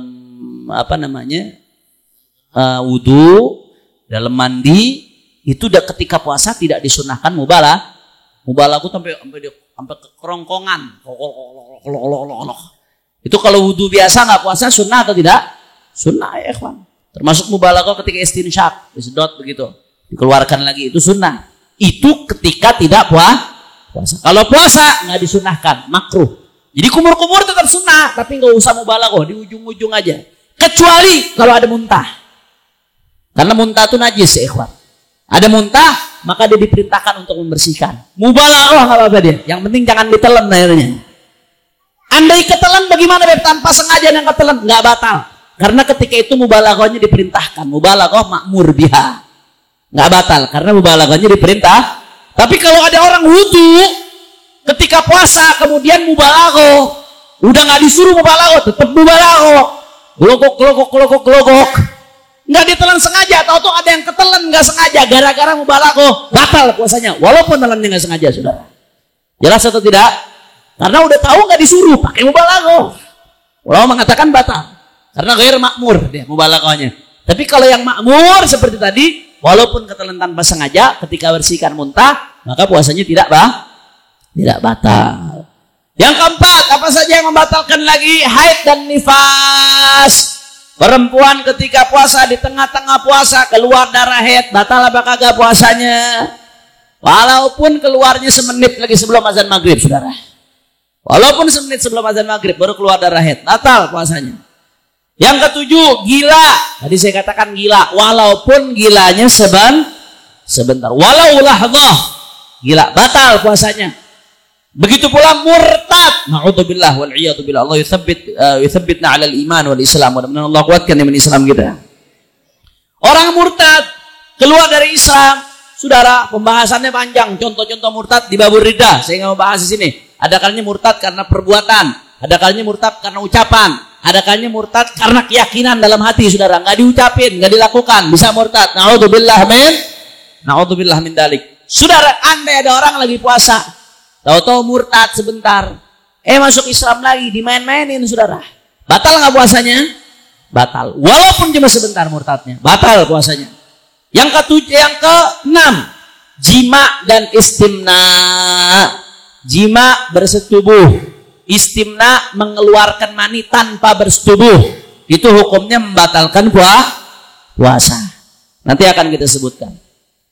Bagaimana dengan orang yang keluar mani tanpa beristimna, tanpa dikeluarkan? Jadi karena dia ngelihat sesuatu, tahu-tahu syahwatnya bangkit, ini modelnya udah los. Dol. Udah dol. Gara-gara ngelihat doang keluar. Maka ulama tafsir di situ, tafsir ulama. Kalau memang kebiasaan dia hanya dengan ngelihat bisa keluar, tahu-tahu sengaja dia ngelihat, batal. Dia udah tahu dengan ngelihat dia bisa keluar, ngelihat doang agak dipegang, ngelihat. Udah dol saking dolnya. Ngelihat doang keluar, Saudara, batal. Tapi kalau kebiasaan dia biasanya ngelihat doang agak keluar, nih nggak tahu kenapa, tahu-tahu ngelihat keluar. Maka dia nggak batal, Saudara. Tapi tetap dosa. Jelas atau tidak? Nah, mimpi junub bagaimana? Ada orang mimpi junub di pertengahan puasa, batal atau tidak? Keluar, mimpi junub keluar, batal nggak? Nggak batal. Tidak batal ya, ikhwan. Jelas ya? Nggak batal. Mimpi, karena keluarnya dengan mimpi. Beb, saya nyium istri saya, Beb. Tahu-tahu lagi nyium, saya kagak ini, keluar, Beb. Itu bimubasyarah namanya, batal hukumnya dia. Karena ada sebab. Ya, kemudian kita kembali ke pembahasan tadi. Ini pembahasan yang paling penting karena luas sekali nih pembahasannya. Ya, tadi dikatakan masuknya benda terlihat mata, usulul ain, ya, dengan sengaja ke dalam rongga tubuh melalui lubang yang normal. Itu membatalkan puasa. Sekarang kita mesti tahu apa aja contoh benda terlihat mata. Disebutin nih di sini, Habib Rizik. Benda padat, benda bubuk, jelly. Lagi puasa atau ngelihat power glue. Lem power glue berbentuk jelly. Power glue jelly gak bisa coba? Hah? Akhirnya dipikir apa? Dipikir inian buat diminum, udah haus kan, udah gak sanggup. Akhirnya batal, jelly. Kalau diminum batal, bukan batalnya mati itu sih. Power glue disedot. Cair termasuk yang terlihat mata. Yang kelima, asap. Asap. Contohnya apa? Rokok. Nah, orang lagi puasa ngerokok, batal apa kagak? Batal. Makanya sebenarnya kesempatan. Kalau ada orang punya niat keseriusan buat berhenti rokok, ya, sebenarnya kesempatannya Ramadan. Iya, enggak. Ramadan artinya apa? Dia udah bisa nahan 12 jam. Nggak ada alasan berarti. Buktinya dia bisa. Kalau mau ditahan bisa buktinya. Cuman kan kenapa lagi buka puasa diembat lagi diturutin soalnya. Kadang-kadang belum korma yang dibuka begitu di luar. Banyak yang model begitu? Oh, jangan kita hormati baginda Nabi Muhammad sallallahu alaihi wasallam. Setiap kita buka puasa dengan korma, di situ ada baginda Nabi besar Muhammad sallallahu alaihi wasallam. Nah, rokok batalin puasa atau tidak? Batal. Nah, yang nggak batal bagaimana? Gas dan aroma. Gas dan aroma. Kita masuk ke sebuah ruangan, wangi, ruangannya ada aromaterapi. Benda wanginya itu kasat mata atau tidak? Bukan aromaterapinya, wanginya. Nggak kasat mata, maka dia bukan termasuk ain aroma. Atau gas. Contoh, kita lagi puasa. Di depan kita ada yang buang gas. Kalau gas yang beli sih insya Allah nggak ada yang buang. Ini buang gas. Lagi puasa. Depan kita banyak lagi buang gasnya. Keirup. Batal nggak puasanya? Nggak batal. Kenapa? Karena bukan benda kasat mata. Contoh lagi puasa kurang sehat, pakai oksigen. Oksigen yang masuk ke kita, yang masuk ke dalam tubuh kita kasat mata atau tidak? Enggak kasat mata, udara di oksigen. Batal nggak puasanya orang pakai oksigen? Nggak batal. Jelas atau tidak? Nah, kecuali pakai ventilator, bukan ventilator, apa ventilator ya? Ventilator yang dimasukin tuh. Ventilator kalau orang biasanya di ICU tuh pakai ventilator yang sampai dimasukin sampai ke dalam. Nah, itu batal dan biasanya kalau udah begitu udah nggak sadar biasanya. Nggak sadarnya aja dia udah nggak puasa, nggak wajib puasa. Ya.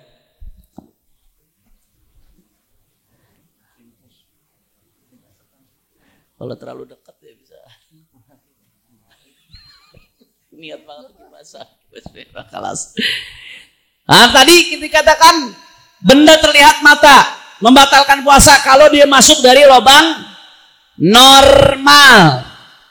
Masuk dari lubang normal. Lubang normal apa aja? Dalam mazhab Syafi'i, lubang normal itu ada telinga, hidung, tenggorokan, bubur, kemaluan, itu masuk kategori lubang normal. Andai kata ada benda yang masuk dari 5 benda ini, dari 5 lubang ini, maka membatalkan puasa. Beda halnya andai kata ada yang masuk lewat mata. Orang pakai obat tetes mata, batal nggak puasanya? Nggak batal. Tapi ihtiyaton lebih baik jangan. Kenapa? Karena ada ulama yang mengatakan batal. Contoh Imam Al-Ghazali ridwanullah alaih. Imam Ghazali ini punya pendapat menarik dalam masalah ini. Ya, kata Imam Al-Ghazali, telinga itu bukan termasuk lubang terbuka yang punya sambungan sampai ke dalam. Itu pendapat Imam Ghazali. Telinga itu bukan termasuk lubang terbuka yang nyambung sampai ke dalam. Sebaliknya kata Imam Ghazali, justru mata lubang terbuka yang nyambung sampai ke dalam. Makanya menurut Imam Ghazali, kalau ada orang netesin mata, batal. Tapi netesin ke telinga, nggak batal. Dan saudara, ini pendapat fikih, menghukumi batal nggak batalnya fikih. Tapi menyimpulkan apakah telinga itu masuk kategori lubang terbuka yang tembus ke dalam atau bukan, mata apakah termasuk lubang terbuka yang tembus ke dalam atau bukan. Ini ada andil ilmu anatomi tubuh di sini. Jadi tentang perumusan tubuh kita ini, lubang ini nyambungnya kemana, lubang ini nyambungnya kemana. Subhanallah. Imam Ghazali ngomong ini hampir 1000 tahun lalu, saudara. Pendapat Imam Ghazali ini yang mengatakan telinga bukan manfad maftuh yang bisa sampai ke jauh, saudara. Pendapat Imam Ghazali ini secara medis diperkuat oleh dunia medis modern, saudara. Penemuan medis modern justru cocok dengan pendapatnya Imam Ghazali. Jelas atau tidak? Insya. Makanya, tapi bagaimana kita ngamalinnya? Tetes kuping bagaimana kalau puasa? Selama bisa dihindari, hindari. Tapi misalkan udah nggak kuat kuping gitu, sakit bener, mau batalin puasa sayang, maka disinilah mudahnya syariat, pakai tetes kuping, puasa inti nggak batal menurut madhabnya Imam Ghazali, menurut pendapatnya Imam Ghazali. Sampai sini jelas atau tidak? Tapi selama masih hindari khurujan minal khilaf. Selama bisa mengikuti pendapat mayoritas ulama, ikutin. Daripada puasa kita batal, di sisi lain juga kita kesakitan, maka ada solusi dalam masalah seperti ini. Jelas atau tidak? Contoh lagi, lubang yang bukan lubang normal, apa? Pori-pori. Pori-pori, andai kata nih tahu-tahu pori-pori itu gede-gede. Bisa masuk dari situ tuh air tuh pori-pori. Na'udzubillah min dzalik. Batal nggak puasanya? Nggak batal karena pori-pori bukan lubang normal, bukan manfaat maftuh, bukan lubang yang memang normal terbuka. Terus bagaimana pernyataannya? Pertanyaannya kalau infus atau suntik. Nah, vaksin. Nah, hukum vaksinnya itu hukum tersendiri. Itu pembahasannya di MUI, saudara. Ya. Tapi hukum suntiknya ketika puasa bagaimana? Batal nggak puasanya? Kalau masalah halal haram vaksinnya itu dibahas sama MUI. Tapi masalah vaksinnya ketika disuntikan atau bukan vaksin apa aja, nyuntik pokoknya lagi puasa, batal atau tidak? Batal nggak? Ayo, batal atau tidak? Ada perbedaan pendapat ulama al-bahjah ini. Menurut Habib Muhammad tadi batal apa enggak, Habib? Enggak batal. Masya Allah. Betul Habib Muhammad pendapatnya. Tadi ada yang bilang batal. Betul juga. Ada perbedaan pendapat ulama dalam masalah ini. Fihi mas'alatun tawilah aridah mufassalah. Ini masalah panjang. Ada ulama yang mengatakan sama sekali nggak batal. Ada pendapat. Alasannya apa? Alasannya bukan lubang normal. Suntik itu lubang normal atau bukan? Bukan. Berarti batal atau tidak? Enggak. Itu alasan ulama yang mengatakan nggak batal. Ada ulama yang mengatakan mutlak batal pokoknya. Mutlak batal. Mau isi suntikannya obat, mau isi suntikannya vitamin, mau nyuntiknya di di otot, mau nyuntiknya dia di urat yang nyambung sampai ke dalam daripada anggota tubuh kita yang lainnya, hukumnya tetap Itu pendapat kedua, mengatakan mutlak batal. Ada pendapat ketiga mengatakan lihat dulu suntikannya buat apa. Kalau suntikannya isinya makanan atau obat, kan ada infus makanan, ada infus vitamin makanan. Itu bukan litaghdiyah, bukan litadawi, tapi litaghdiyah, untuk masukin nutrisi. Masukin daripada makanan. Saudara, ada orang mengatakan kalau memang tujuannya untuk masukin makanan, batal. Atau vitamin, batal. Tapi kalau tujuannya buat masukin obat, tidak batal. Ada pendapat ulama yang mengatakan demikian. Saya kalau rinciin sama dalil-dalilnya panjang. Guru saya Dr. Al-Habib Zain bin Muhammad Al-Idrus dalam kitabnya Ithaful Anam bi Ahkamus Shiyam dirinci sama beliau pendapat-pendapat, nama-nama ulamanya sampai dalil-dalilnya panjang lebar masalah ini. Insyaallah mudah-mudahan saya pernah jelaskan dalam salah satu video di YouTube. Cari aja tuh. Saya bahas panjang lebar masalah hukumnya suntikan bagi orang yang puasa. Bahkan ada lagi ulama yang mengatakan yang keempat, kalau nyuntiknya di otot batal. Tapi kalau nyuntik tidak batal. Kalau nyuntiknya di urat yang masuk sampai ke anggota tubuh lainnya ngalir, maka hukumnya batal. Kesimpulannya, bagaimana yang mesti saya amalin, Beb? Saya bingung nih, Beb. Kesimpulannya, selama bisa dihindari ketika puasa, jangan disuntik. Biar puasa kita sah secara sepakat. Kalau nggak disuntik kan sepakat sah puasanya. Selama bisa dihindari, selama suntiknya malam, jangan siang-siang. Tapi kalau nggak bisa dihindari, maka nggak usah diperibet masalah ini. Ulama banyak pendapat dalam masalah ini. Ada perbedaan pendapat ulama. Ada yang mengatakan batal, ada yang mengatakan tidak batal. Sampai sini jelas atau tidak? Insya Allah. Kemudian berikutnya, ya, yang ke-9, adabnya puasa. Sangat dianjurkan selama puasa Ramadan satu sahur. Jadi kita puasa nih jangan cuma sekedar nahan haus dan lapar, tapi adabnya mesti diperhatikan. Supaya puasa kita nggak seperti puasa yang dibilang sama Nabi, kam min shaimin laisa lahu min shiyam hilal ju' wal atash. Yang model seperti itu puasa yang dia nggak dapat apa-apa dari puasanya kecuali haus dan lapar doang. Sah puasanya sah, tapi nggak dapat pahala. Sah puasanya tapi kurang afdal. Kenapa? Karena tidak memperhatikan adab-adabnya puasa ya ikhwan. Nah, apa aja ada puasa? Yang pertama sahur. Walaupun kata ulama, walaupun hanya dengan seteguk air, itu udah dapat kesunahan sahur, saudara. Ya afdalnya pakai korma, afdalnya dia makan, dan seterusnya sekiranya buat daripada mengurangi kadar laparnya dia di siang hari, saudara. Pokoknya disunahkan sahur. kapan seseorang mulai masuk kategori sahur? Nah, ini perhatiin baik-baik nih. Kapan seseorang udah masuk kategori dia bersahur? Nah, ya, seseorang mulai dianggap dia sahur, saudara, masuknya apa? Mulai pertengahan malam. Jadi kalau dari maghrib sampai subuh jam berapa? Jam 4.30-an ya. 4.30. Ya kurang lebih segituan lah. Taruh pukul rata jam 4. Taruh atau jam 5. Ya, maghrib jam berapa? Taruh jam 6. Jam 6 ke jam 4 berapa jam? 7, 8, 9, 10, 11, 12, 1, 2, 3, 4. Berapa? 10 jam. 10 jam. Berarti kalau setengahnya 10 jam berapa? 5 jam. 5 jam dari masuknya maghrib. 7, 8, 9, 10, 11. Jam 11. Andai ada orang jam 12 atau jam 1 dia makan, terus habis itu sampai sahur dia nggak makan lagi, maka dia sudah dapat sunnahnya sahur. Jelas atau tidak? Jadi sahur nggak harus setelah masuk jam 3. Kalau bicara waktu sahur, kapan orang sudah dinamakan sahur? Itu masuknya dari pertengahan malam. Tapi sunnahnya, afdalnya memang ditakhirkan sahurnya. Nah, ditakhirkan sampai mendekati adzan maghrib. Tapi jangan terlalu mepet, akhirnya ragu nanti. Makanya dikasih jarak dengan imsak. Imsak tuh supaya jarak aja.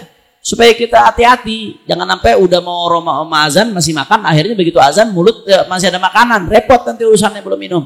Itu jarak supaya kita jaga-jaga aja. Imsak itu sunnah. Hukumnya saudara jarak supaya kita jaga-jaga. Jelas ya? Tapi afdolnya diundurkan. Dengan catatan jangan sampai undurkannya kepada jam yang kita ragu. Habib, bagaimana hukumnya kalau kita kan masih azan, Beb? Azannya belum kelar, masih boleh minum dong. Selama masih azan ya masih boleh minum. Ada nggak yang begitu tuh? Patokannya azan subuh udah kelar, baru berhenti minum. Itu dari mana itu begitu tuh? Ada sebagian mengamalkan seperti itu ya, kawan. Sampai azan subuh masih minum. Yang penting masih azan. Kalau udah kelar azan, baru nggak boleh minum lagi. Ada nggak yang begitu? Pale lu bau menyam. Gak ada yang begitu, nggak boleh saudara.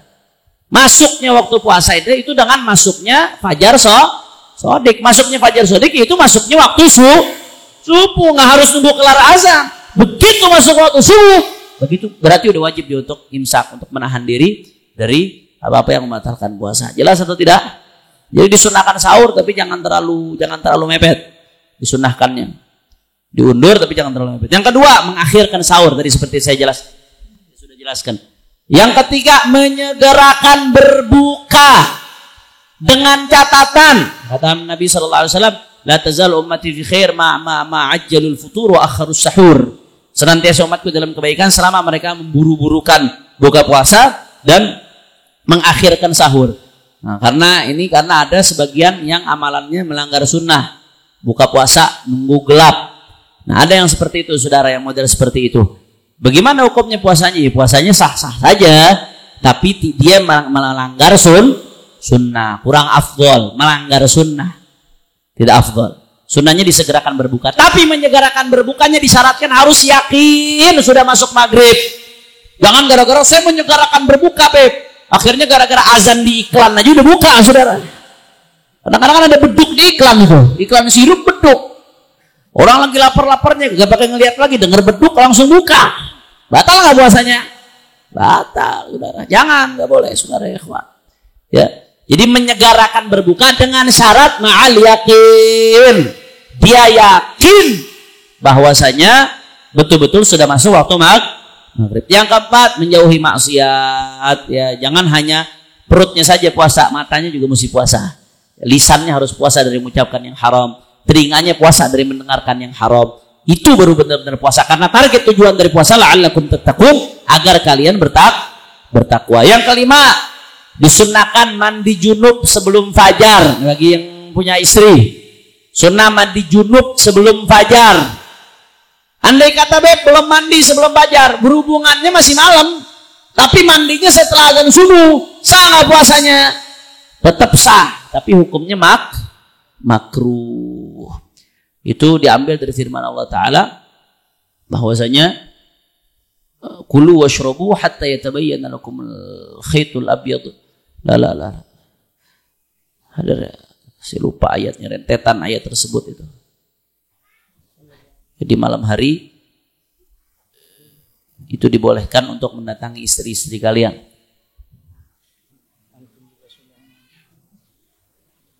Deretan itu deh pokoknya ayatnya tuh. Nah, ya. Kemudian yang keenam, tidak kerja keras atau kuras tenaga. Kerja boleh, tapi terlalu nguras tenaga tidak baik. Puasa, habis subuh main futsal. Kerja keras gitu main futsal. Kerja keras. Akhirnya siang-siang udah keleyengan, udah mabok, saudara. Nggak dianjurkan itu, nggak dianjurkan. Kerja tetap kerja, lanjutkan yang kerja. Yang kerja, yang syugul, yang cari nafkah. Tapi jangan berlebihan. Khawatir nanti ngegoyang puasanya. Yang ketujuh, tidak mencicipi makanan. Andai kata ada orang mencicipi makanan, ibu-ibu kadang-kadang nih. Ibu-ibu nyicipin makanan. Hukumnya apa? Makruh. Selama nggak ketelan nggak batal. Nyicipin itu kan di lidah, bukan di tenggorokan. Puasanya tetap sah. Tapi hukumnya makruh. Yang ke-8, berdoa saat berbuka. Nah ini perhatikan baik-baik. Masalah berdoa saat berbuka. Nah, kami diajarkan berdoa itu ketika buka adzan, bismillahirrahmanirrahim, Allahumma barik lana fima razaqtana wa qina adzaban. Habis itu batalin. Habis batalin pakai kurma 1 butir atau 3 butir, ganjil lebih afdal. Nah, setelah itu baru Allahumma lakasumtu wa bika amantu wa ala rizqika aftartu birahmatika ya arhamar rahimin, dhahabadh dhama' wabtallatil 'uruq wa thabatal ajru insyaallah. Jadi baca Allahumma lakasumtunya setelah batal. Kenapa? Karena di situ dibacaannya Allahumma lakasumtu, kepadamu kami, untukmu kami berpuasa. Wa bika amantu, denganmu kami beriman. Wa ala rizqika aftartu, dan kami telah berbuka. Telah, berarti berbukanya udah atau belum? Udah. Makanya baca doa itu setelah membatalkan puasa. Wa ala rizqika aftartu birahmatika ya arhamar rahimin. Nah, itu dianjurkan, disunahkan. Kemudian ke-9, menjamu buka puasa, menyediakan buka puasa buat orang, itu sunnah. Bahkan orang yang menyediakan buka puasa buat orang dia dapat pahala puasa full. Ini sunnah yang sangat baik. Apalagi takjil tuh pahalanya gede tuh, modalnya kecil tapi pahalanya gede. Karena yang dapat puasa, orang puasa full itu yang takjilnya itu tuh. Makanya jangan pelit-pelit nyumbang korma, nyumbang ke masjid-masjid, sumbang korma ke musola-musola, sumbang korma ke majelis-majelis, sumbang korma ke organisasi-organisasi atau komunitas-komunitas yang menyediakan takjil buat orang. Itu pahalanya gede luar biasa, dapat pahala puasa full. Yang ke-10, memperbanyak ibadah, jangan banyak main HP. Nah, karena zaman sekarang yang paling ngerusak bulan puasa kita adalah, setuju? Sepakat? Kalau udah sepakat tinggal ngamalin doang, saudara. Udah cukup, itu 11 bulan gak cukup main handphone. 11 bulan gak berhenti-berhenti, sehari 8 jam di depan handphone masih gak cukup. Masa waktu buat Quran gak ada di Ramadan? Masa waktu buat sholat malam gak ada di Ramadan? Ngobrol baik sama teman, lu ngobrol 12 bulan mau ngobrol gak berhenti-berhenti. Ya Ramadan ya ikhwan. Kita gak tahu apakah Ramadan yang akan datang kita dapat lagi, kita gak pernah tahu. Makanya sambut Ramadan ini dengan baik. Betul, fokuskan Ramadan ini untuk ibadah kepada Allah Subhanahu. Udah cukup ya ikhwan, kita capek berapa tahun kita dapetin Ramadan, tapi begitu-begitu aja gak ada perkembangan, gak ada dampaknya dalam diri kita, karena kita gak serius nyambut Ramadan. Kita lebih mementingkan hawa nafsu kita ketika bulan Ramadan. Nah, kemudian selanjutnya godok puasa. Beb, kalau ada orang batal puasanya bagaimana? Ada tinggal sedikit lagi, tinggal 2 lagi. Yang terakhir nanti saya nggak bahas deh masalah kafarat karena udah terlalu malam. Ya udah mau jam 12. Saya bahas nanti sekilas saja masalah kafarat. Saya nggak bahas detail karena jarang terjadi dan jangan sampai terjadi. Jangan sampai terjadi. Yang ke-10, godok puasa. Barang siapa yang berutang puasa Ramadan maka qadanya sebelum datang Ramadan lagi. Ini wajib nih, khususnya ibu-ibu, perhatiin ibu-ibu. Nah, ibu-ibu yang punya utang puasa jangan ditunda-tunda sampai ketemu puasa lagi. Nah, dia punya utang puasa tahun 2022, sebelum ketemu puasa 2023 udah mesti dibayar utangnya. Jelas atau tidak? Wajib hukumnya.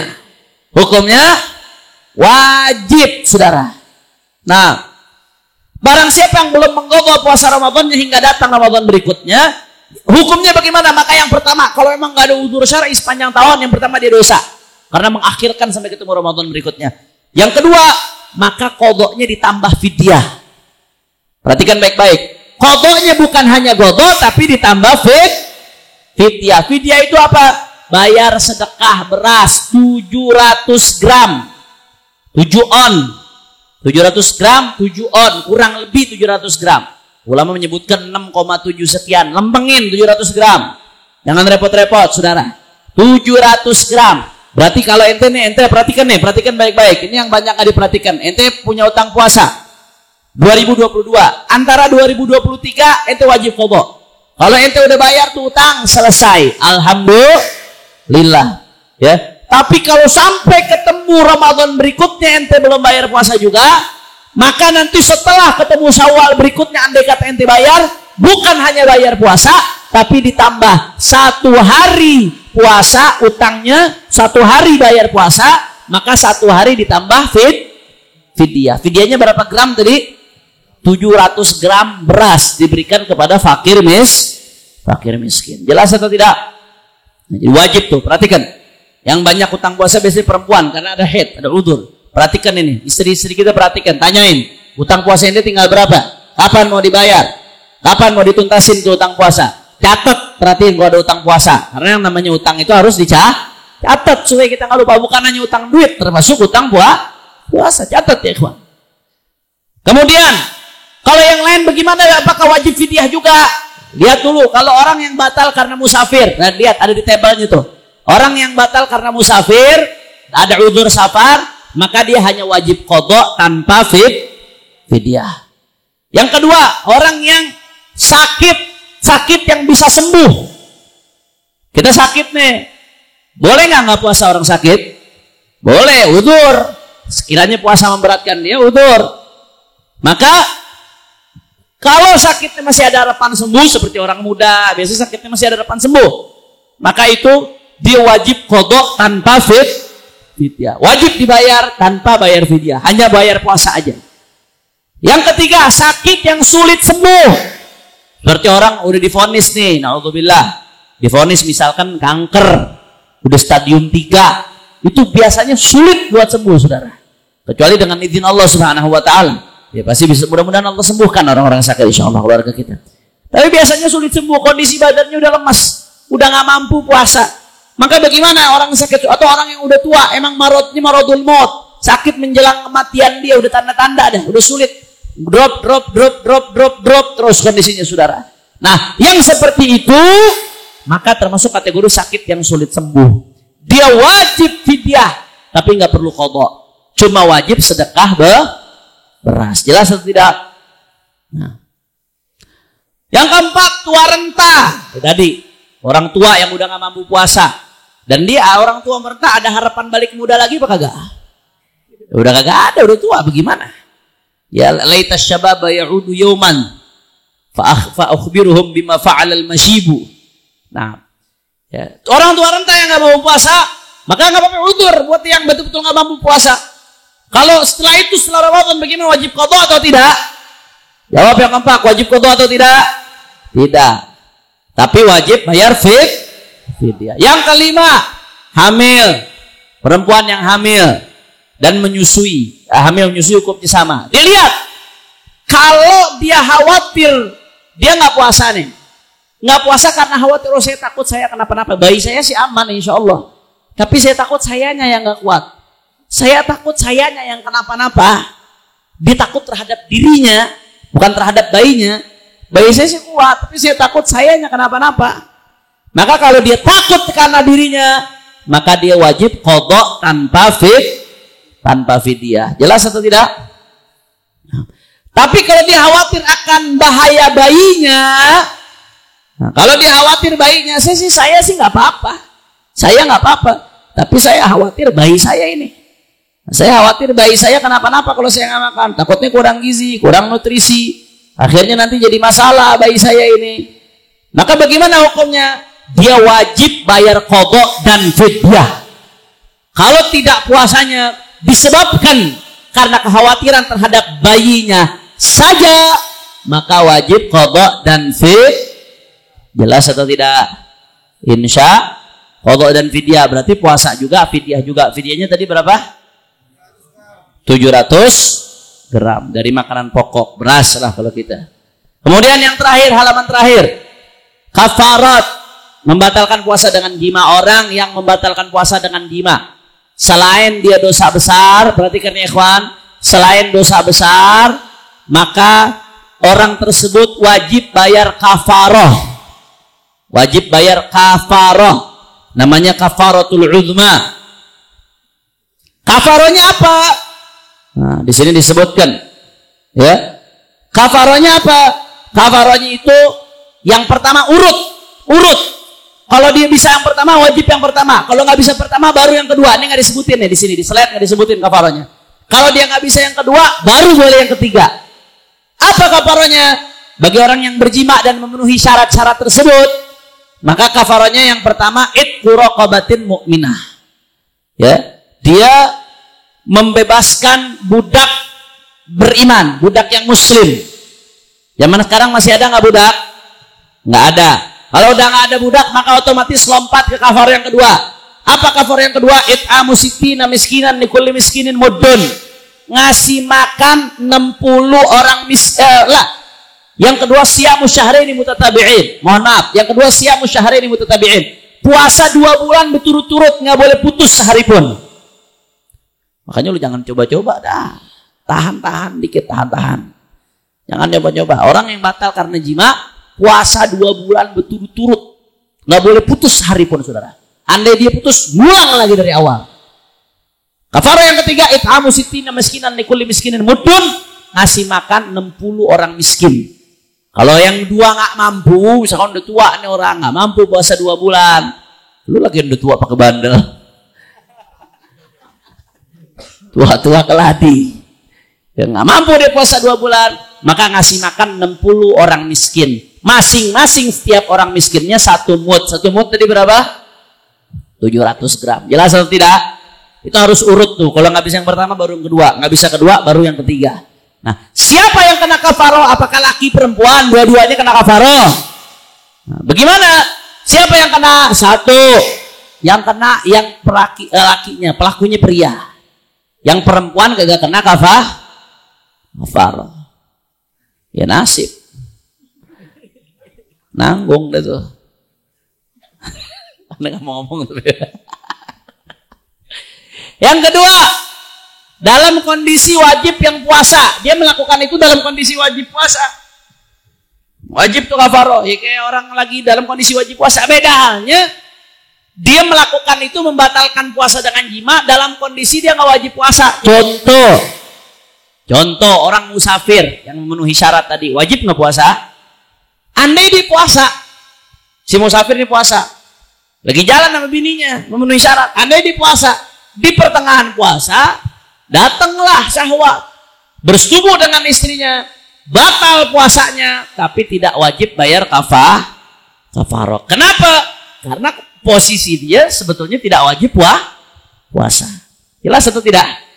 Ini kayaknya masih ada yang belum jelas. Nah, jelasin sekali lagi. Yang kena kafaroh itu orang-orang yang memang kondisinya sebenarnya wajib puasa. Kalau kondisi dia memang nggak wajib puasa, tapi dia tetap puasa. Contoh orang musafir. Musafir wajib puasa atau tidak? Enggak, tadi kita dijelaskan syarat-syaratnya. Musafir yang gak wajib puasa. Dia musafir, emang gak wajib puasa, tapi dia tetap puasa. Pertengahan puasa, jima dengan istrinya. Puasanya batal atau tidak? Jawab yang kompak, batal atau tidak? Batal puasanya. Tapi tidak wajib bayar kafaroh. Bukan fidyah, kafaroh. Jelas atau tidak? Karena dia gak termasuk kategori yang wajib. Walaupun dia batalnya dengan jima. Nah, yang ketiga, tahu hukum. Maksudnya dia ngerti hukumnya, nggak boleh, haram hukumnya berjima di siang hari bulan Ramadan. Nah, berbeda oleh orang yang nggak ngerti, maka nggak kena kafaroh. Wah, coba gua kagak belajar ya. Maka belajar lagi jadi ngerti. Nggak begitu ya ikhwan. Nggak bodoh, tidak mengerti yang ma'dzur itu orang cuma dua. Ya, nggak ngerti yang masuk kategori ma'dzur yang menyebabkan dia dapat udzur karena ketidakmengertiannya cuma dua. Hadithu ahadil Islam, orang baru masuk Islam. Ente baru udah lama. Udah lama. Yang kedua baru tobat kata Rahman. Yang kedua nasya'a bi badiyatin ba'idatin 'anil ulama. Hadza jahlun ma'dzur. Dia tumbuh di tempat yang jauh dari ulama. Masuk Islamnya udah lama. Cuma tinggalnya di pelosok hutan, nggak ada yang datang, nggak ada sinyal. Kalau sekarang nggak jauh dari ulama, kalau ada sinyal nggak ada alasan dia bisa ngaji. Tetap, udah nggak ada sinyal, nggak ada akses. Dia taunya pokoknya dia Islam aja. Dia nggak tahu hukum-hukum. Nah ini masuk kategori tidak tahu yang udzur. Tapi kalau orang tinggal di Robolong, kebablasan siang hari bulan Ramadan, begitu ditegur, aneh kagak tahu Ustadz. Itu dosanya double. Dosa gara-gara jima, kena kafaro, dan dosa gara-gara tidak belah. Jelas atau tidak? Nggak ada alasan, kalau kayak gitu nggak ada alasan. Yang keempat, sengaja. Beda halnya kalau nggak sengaja. Bagaimana begituan gak sengaja? Bisa, dia lupa kalau dia lagi puasa. Bangun tidur lagi keryang-keryang, tahu-tahu on fire. Akhirnya dia lupa kalau lagi puasa, masih setengah sadar. Anak-anak kecil jangan denger lu dah. Akhirnya khilaf kejadian, di tengah-tengah baru inget. Berarti sengaja apa nggak dia? Nggak sengaja. Jelas atau tidak? Maka yang seperti itu nggak kena kafar. Batal nggak puasanya? Kalau langsung dicabut nggak batal. Nah, ini maaf hukum bukan jorok. Nggak batal, tapi kalau dilanjutin batal hukum puasanya. Jelas atau tidak? Nah. Jadi nggak sengajanya itu nggak sengaja lupa kalau dia lagi puasa, bukan nggak sengaja lupa kalau ini hukumnya haram, bukan. Itu modus namanya, bukan lupa. Lupa benar-benar lupa kalau dia lagi puasa. Bagaimana kalau ada orang udah aneh tegur ngakunya lupa? Antara dia sama Allah. Antara dia sama Allah, dia yang tahu hatinya dia benar-benar lupa apa sadar. Lupa apa dia lupain. Yang kelima, pembatalan puasanya dengan jima. Ini yang wajib kafaro. Andai, ini saya kasih contoh. Tapi ini bukan untuk dilakukan. Ya, dosa besar kalau dilakukan. Tapi nggak kena kafaro. Andai ada orang siang hari bulan Ramadan minum dulu segelas, baru jima dengan istrinya. Batal nggak puasanya? Ya batal. Tapi wajib kafaro atau tidak? Nggak wajib kafaro. Kenapa? Karena batalnya dengan walaupun setelah itu jima, saudara. Tapi hati-hati yang ngakalin seperti ini, itu nanti dimasukin nerakanya pakai karung, saudara. Begitu malaikat komplain, loh malaikat kenapa saya dimasukin neraka? Enggak, gue nggak ngelempar lu, gue ngelempar karung, kata malaikat. Diakal-akalin balik sama malaikat. Hilah itu namanya nyari hilah. Supaya lepas dari kafaro. Kafaro itu kenapa harus pakai kafaro? Kafaro itu tujuannya buat ngegugurin dosa, saudara. Supaya dosanya nggak kebawa ke akhirat. Kalau dia ikhlas bayar kafaro, itu untuk menggugurkan dosa. Kalau dia ngakalin, malah double dosanya. Dosa jima di siang hari bulan Ramadan, dosa ngakalin syariat. Kemudian yang keenam, puasanya di bulan Ramadan. Kalau di luar Ramadan, misal dia puasa qadha di luar Ramadan, tahu-tahu di siang hari dia berjima dengan istrinya, puasanya batal atau tidak? Batal. Tapi wajib kafarah atau tidak? Nggak wajib. Kenapa? Karena di luar Ramadan. Jelas atau tidak? Jadi orang yang membatalkan puasanya dengan berjima di bulan Ramadan, maka dia bukan hanya dosa besar, akan tetapi wajib juga tobat dan bayar kafarah. Siapa yang bayar kafarah? Kalau memenuhi 6 syarat ini. Manakala ada satu syarat dari 6 yang tidak terpenuhi, maka dia hanya batal saja. Kalau memang niat dosa, akan tetapi tidak wajib bayar kafarah. Sampai sini jelas atau tidak? Insya Allah. Saya sebenarnya pengen buka sesinya jawab, tapi berhubung sudah jam 12 Habib, sudah sangat malam, ini juga banyak, Kalau yang punya pertanyaan silahkan bisa kirim ke pengurus Masjid Al-Bahjah, Majelis Al-Bahjah. Nanti Habib Ahmad kirim ke saya. Habib Ahmad ketawa. Habib Ahmad kirim ke saya. Kalau yang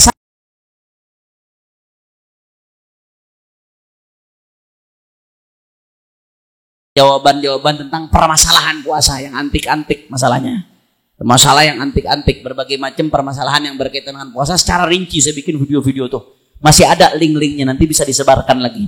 Nah kalau ada jawabannya di salah satu link itu saya tinggal balas pakai link itu. Tapi kalau nggak ada jawabannya nanti saya bikin video buat jawab pertanyaan tersebut. Insya Allah. Kira-kira yang saya jelaskan ini jelas atau tidak? Yang sudah kita baca jelas atau tidak? Mudah-mudahan ilmunya bermanfaat. Nah ini dibawa pulang ke rumah. Ini bukan buat sekedar pajangan doang. Diserahin atau pulang? Oh dibalikin? Oh dikasih ke masing-masing jamaah. Alhamdulillah.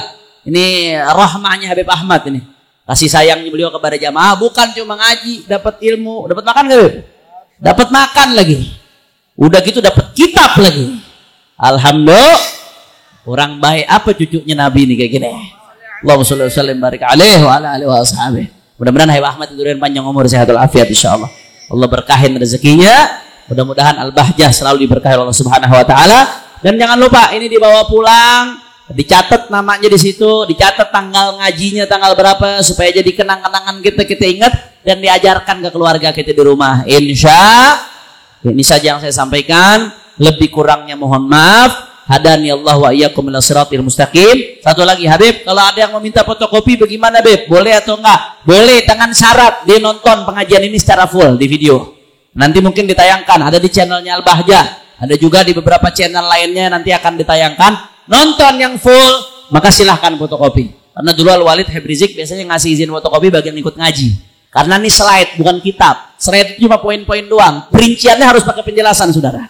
Jadi boleh fotokopi dengan syarat dia tonton yang full, yang utuh, baru boleh fotokopi. Kalau nggak nonton full, nggak utuh, nggak boleh, nggak diizinkan untuk fotokopi. Insya ini saja dari saya. Lebih kurangnya mohon maaf. Hadani Allah wa iyyakum ila siratil mustaqim. Wassalamualaikum warahmatullahi wabarakatuh.